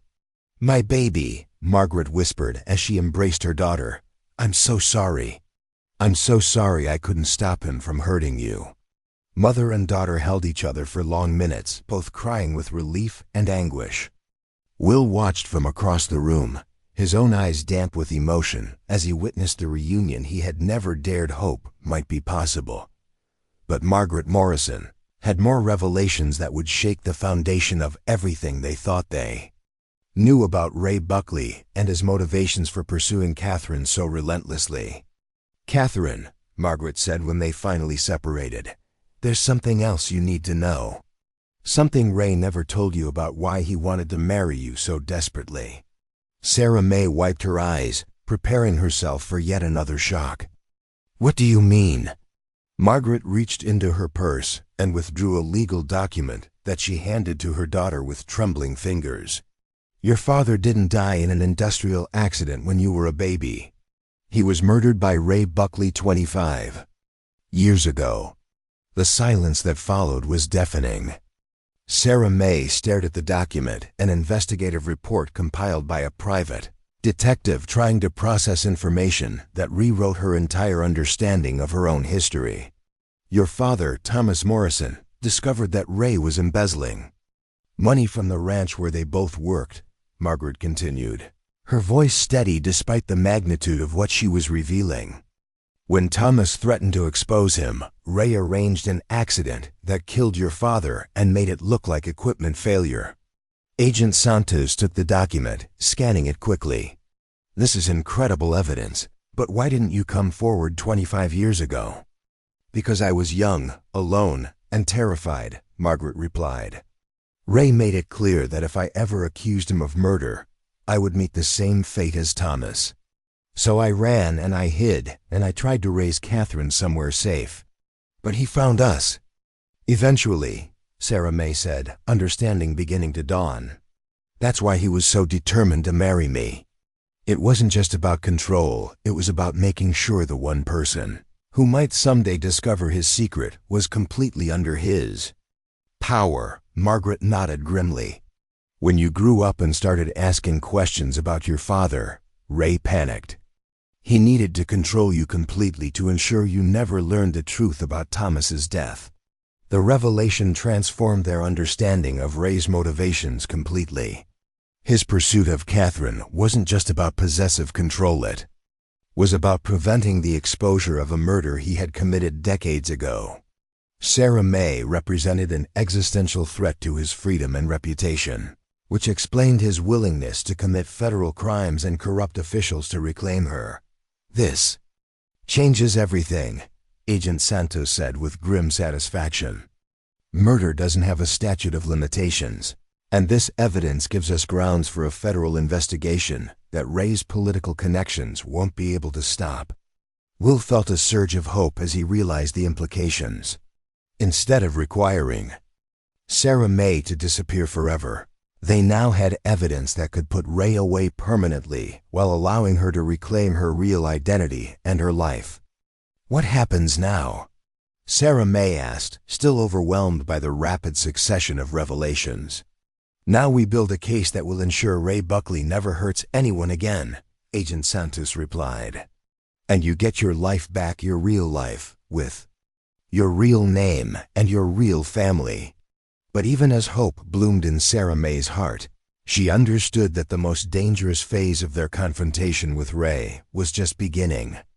A man who had killed to protect his secrets wouldn't hesitate to kill again when he realized that his carefully constructed web of lies was finally unraveling. The final confrontation with Ray Buckley was approaching, and this time, Sarah May wouldn't be facing him as a helpless victim. She would meet him as Catherine Morrison, daughter of Thomas Morrison, seeking justice for her father's murder and freedom from the man who had destroyed her family. The truth had finally emerged, and with it came the power to end Ray's reign of terror once and for all. The news of Margaret Morrison's escape reached Ray Buckley at 4:17 a.m., delivered by a panicked phone call from the private medical facility in Colorado. Dr. Harrison Vance, the corrupt physician who had been keeping Margaret sedated and isolated for months, could barely control his voice as he explained how their carefully maintained deception had unraveled. "She's gone, Ray," Dr. Vance whispered into the phone, his words barely audible through the static of the long-distance connection. "The new nurse Jennifer Walsh, she figured out what we were doing and contacted federal authorities. They came with warrants and took Margaret into protective custody." Ray stood in his luxury hotel suite in Helena, Montana, staring out at the pre-dawn darkness while his world collapsed around him.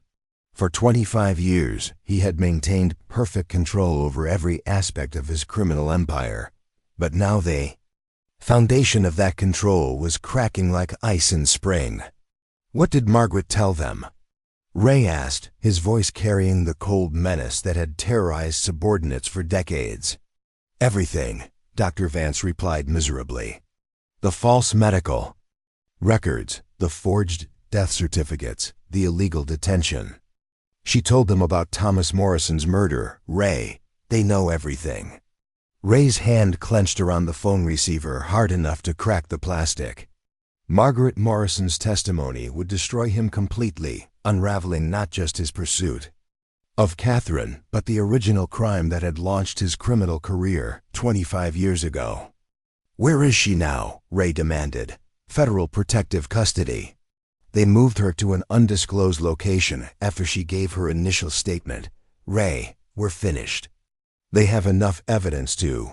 Ray hung up the phone, cutting off Dr. Vance's panicked rambling. The physician's usefulness had ended, and Ray needed to focus on damage control that would require measures far more extreme than anything he'd contemplated before. Moving to his laptop, Ray accessed encrypted communications with his most trusted associates, men who had helped him maintain control through violence and intimidation for years. The situation had moved beyond legal maneuvering and political corruption into territory that required the permanent elimination of witnesses. His first call went to Marcus Kellerman, a former military contractor who specialized in making problems disappear permanently. Kellerman operated out of Denver and had been cleaning up Ray's messes for over a decade, always for substantial fees and with no questions asked. Marcus, Ray said when the call connected, I have a situation that requires immediate resolution. Federal protective custody, multiple witnesses, time-sensitive operation. Ray, Kellerman replied, his gravelly voice carrying the weight of someone who had survived conflicts in 3 different countries. Federal custody is expensive territory. The kind of operation you're describing would cost 7 figures and carry significant risk for everyone involved. Money isn't a concern, Ray said flatly. Failure isn't an option. How quickly can you mobilize your team? 6 hours to assemble personnel, 12 hours to reach Montana. But Ray, if this goes wrong, there's no walking away from federal murder charges. They'll throw everything they have at us. Ray understood the risks, but he also understood that allowing Margaret Morrison and Catherine to testify would result in life imprisonment regardless. At this point, extreme measures weren't just options, they were necessities for survival. Assemble your team, Ray ordered. I'll provide intelligence on target locations and federal movement patterns. This ends today, one way or another. Meanwhile, at the federal safe house near Helena, Agent Santos was coordinating the most complex witness protection operation of her career. Margaret Morrison's testimony had provided the breakthrough they needed to build an unshakable federal case against Ray Buckley, but it had also painted targets on the backs of everyone involved in exposing his crimes. We have intercepted communications suggesting Buckley is mobilizing significant resources. Agent Santos informed Will and Sarah May during an emergency briefing. He's not just planning legal countermeasures anymore, he's preparing for war. Will felt his blood run cold as he processed the implications. You mean he's planning to kill witnesses? That's exactly what I mean, Agent Santos replied grimly. Our intelligence suggests he's contracted with private military contractors who specialize in eliminating threats to their clients.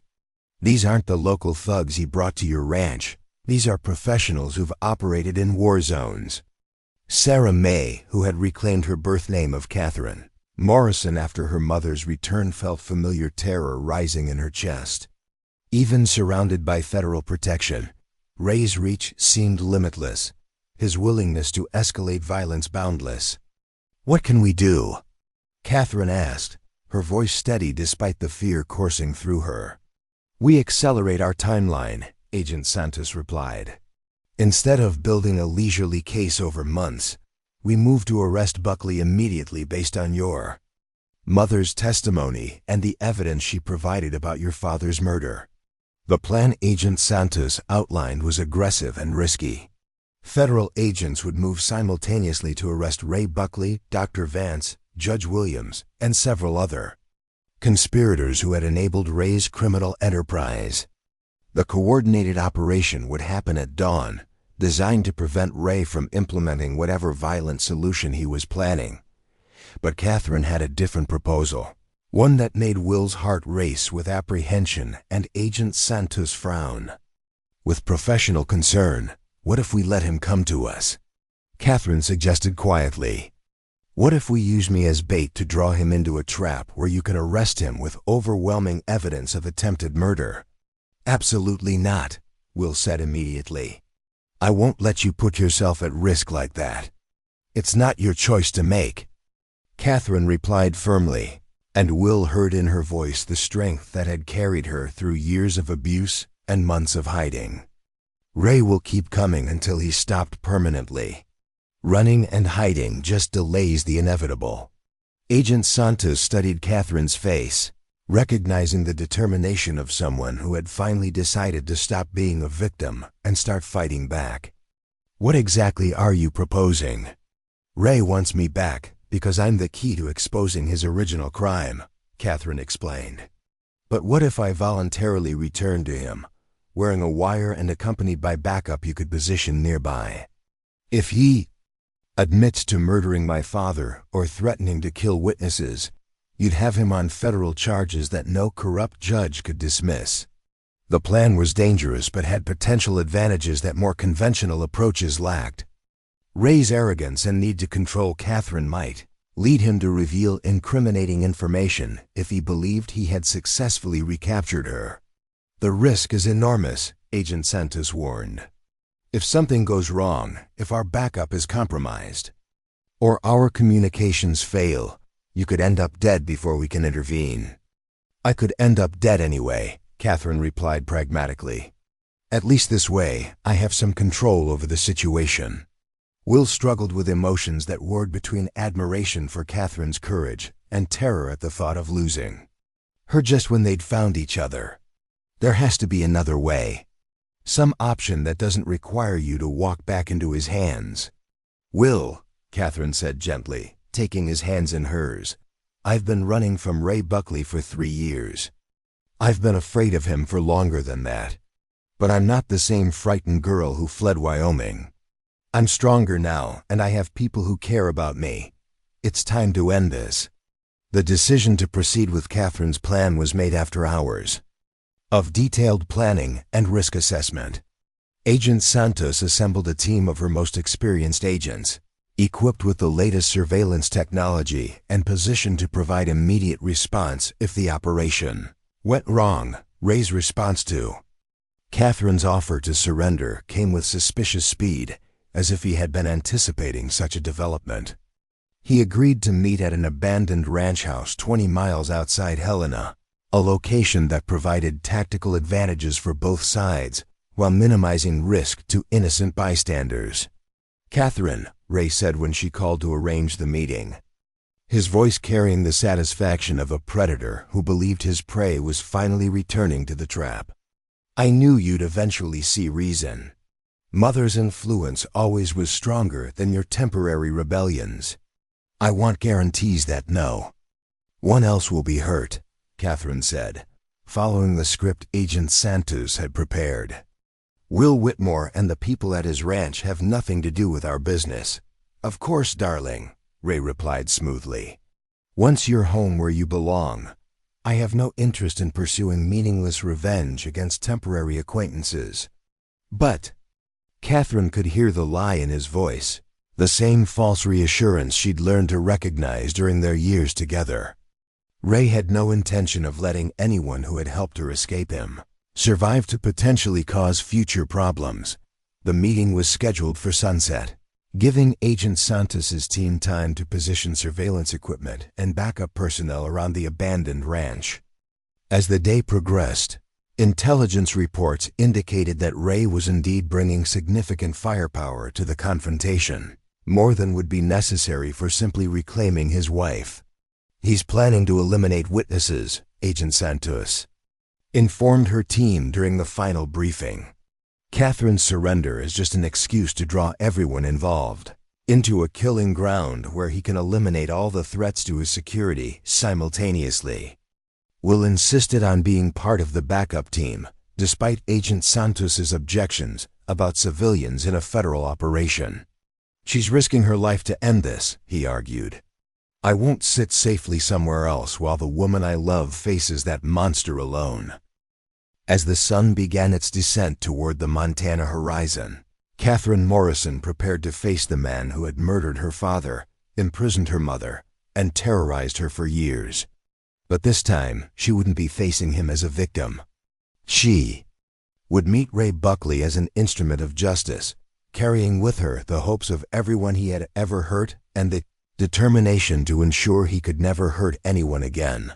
The abandoned ranch house sat like a monument to broken dreams in the gathering twilight, its weathered boards and broken windows bearing silent witness to the confrontation that would determine whether justice or corruption would prevail in the battle for Catherine Morrison's freedom and Ray Buckley's reckoning with his crimes. Abandoned Clearwater Ranch sat in a valley surrounded by rolling hills that had once supported cattle operations, but now hosted only wind-blown grass and memories of better times. The main house, a two-story structure built from local timber, stood like a skeleton against the darkening sky, its broken windows staring out at the Montana landscape with hollow emptiness.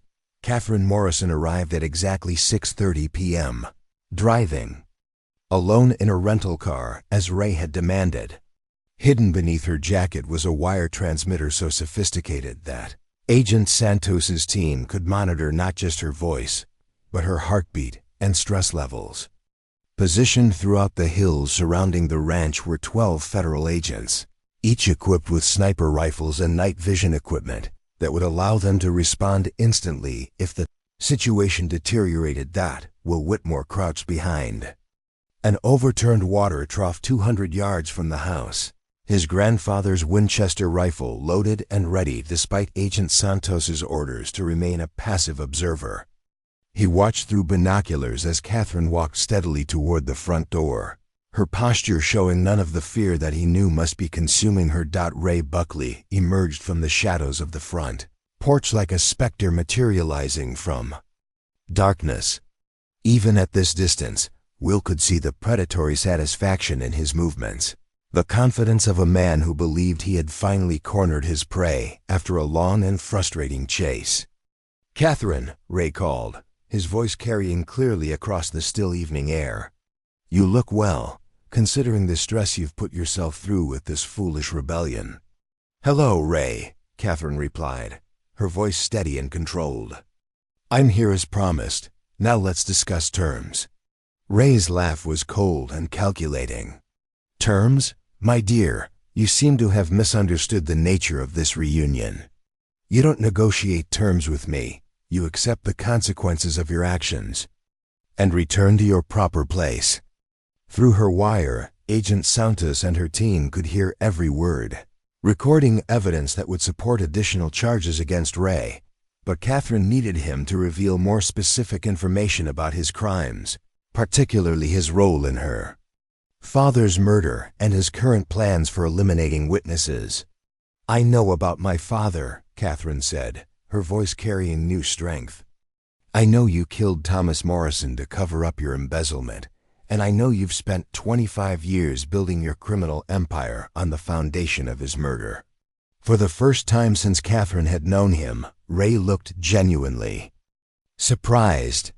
His carefully maintained composure cracked slightly as he processed the implications of her knowledge. "Your mother always was too sentimental," Ray said after a moment. "I should have dealt with her permanently years ago instead of keeping her sedated and compliant." The admission sent chills through everyone monitoring the conversation. Ray had just confessed to imprisoning Margaret Morrison while simultaneously admitting regret at not murdering her outright. "But that's ancient history now," Ray continued, his confidence returning as he regained emotional control. What matters is that you've learned the cost of defying me, and you're ready to resume your responsibilities as my wife. I was never your wife, Catherine replied firmly. That ceremony was performed under duress, with my mother's life as collateral. It was never legal or binding. Ray's mask of civility completely disappeared, replaced by the cold rage that Catherine remembered from their worst confrontations. Legal or not, you belong to me. I invested too much time and money in acquiring you to simply let you walk away. Because you've developed romantic notions about some cowboy. The possessive language he used would provide additional evidence for federal prosecutors, but Catherine needed him to reveal his current plans for dealing with the witnesses who threatened his freedom. What about Will and the people who helped me? Catherine asked. You promised they wouldn't be hurt if I came back willingly. Ray's smile was genuinely terrifying in its cold amusement. Oh, Catherine, you really haven't learned anything about how the world works, have you? Witnesses to my business dealings don't get to simply walk away and resume their normal lives. Through their surveillance equipment, Agent Santos could see movement in the hills around the ranch house Ray's military. Contractors taking positions for what appeared to be a coordinated assault on the federal agents' hiding places. The trap Catherine had suspected was indeed closing around them. Marcus, Ray called into a radio, apparently unaware that his transmissions were being intercepted. Begin Phase 2. Eliminate the federal surveillance teams first, then move on. The ranch to clean up any remaining loose ends. The transmission was exactly what Agent Santos needed to authorize deadly force against Ray's private army. Federal agents had legal justification to defend themselves against coordinated assault by military contractors, and the intercepted communications provided clear evidence of Ray's intent to murder federal officers. But before Agent Santos could coordinate her team's response, the situation exploded into violence with stunning suddenness. Marcus Kellerman and his team had indeed identified the federal agents' positions, but they had underestimated both the agents' training and their equipment. When the contractors opened fire from the hills, they found themselves facing return fire from agents, equipped with superior weapons and better tactical positioning. Will watched in horror as muzzle flashes lit up the darkening landscape like deadly fireworks.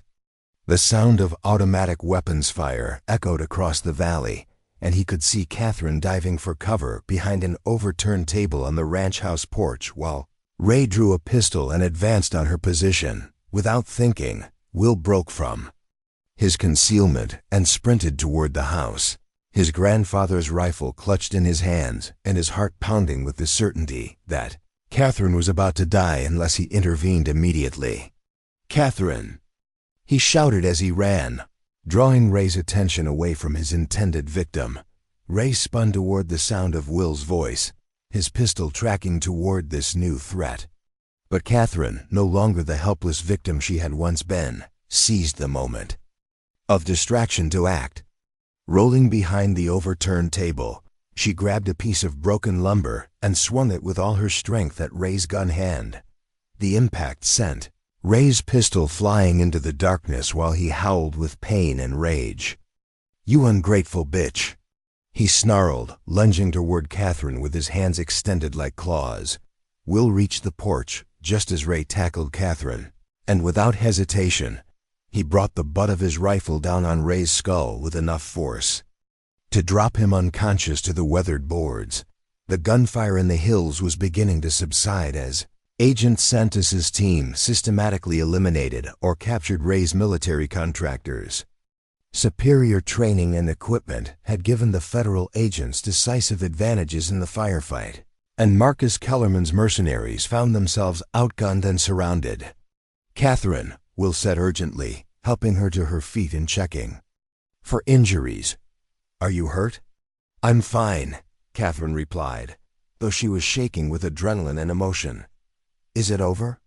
Is he finally stopped? Agent Santos's voice crackled through their radio communications.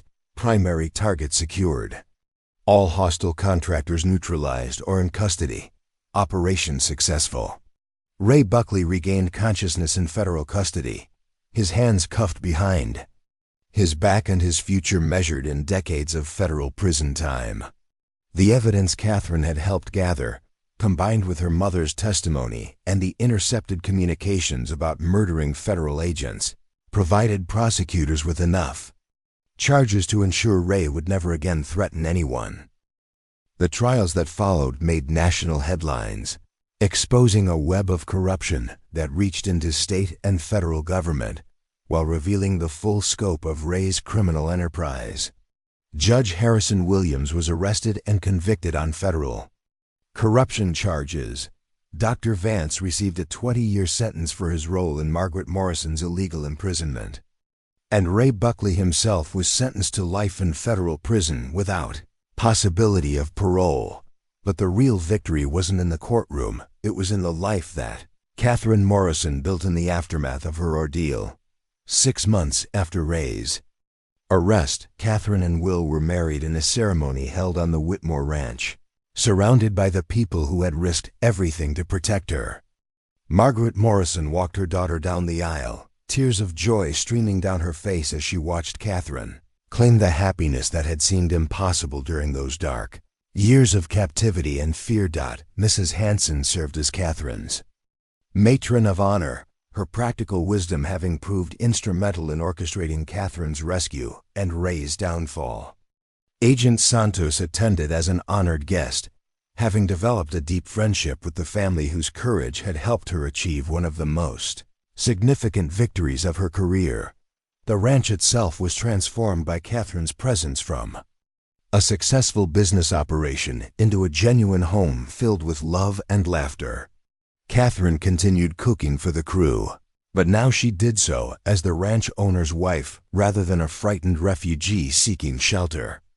Her influence extended beyond the kitchen as she helped Will implement progressive labor policies that made the Whitmore Ranch a model for fair treatment of agricultural workers throughout Montana.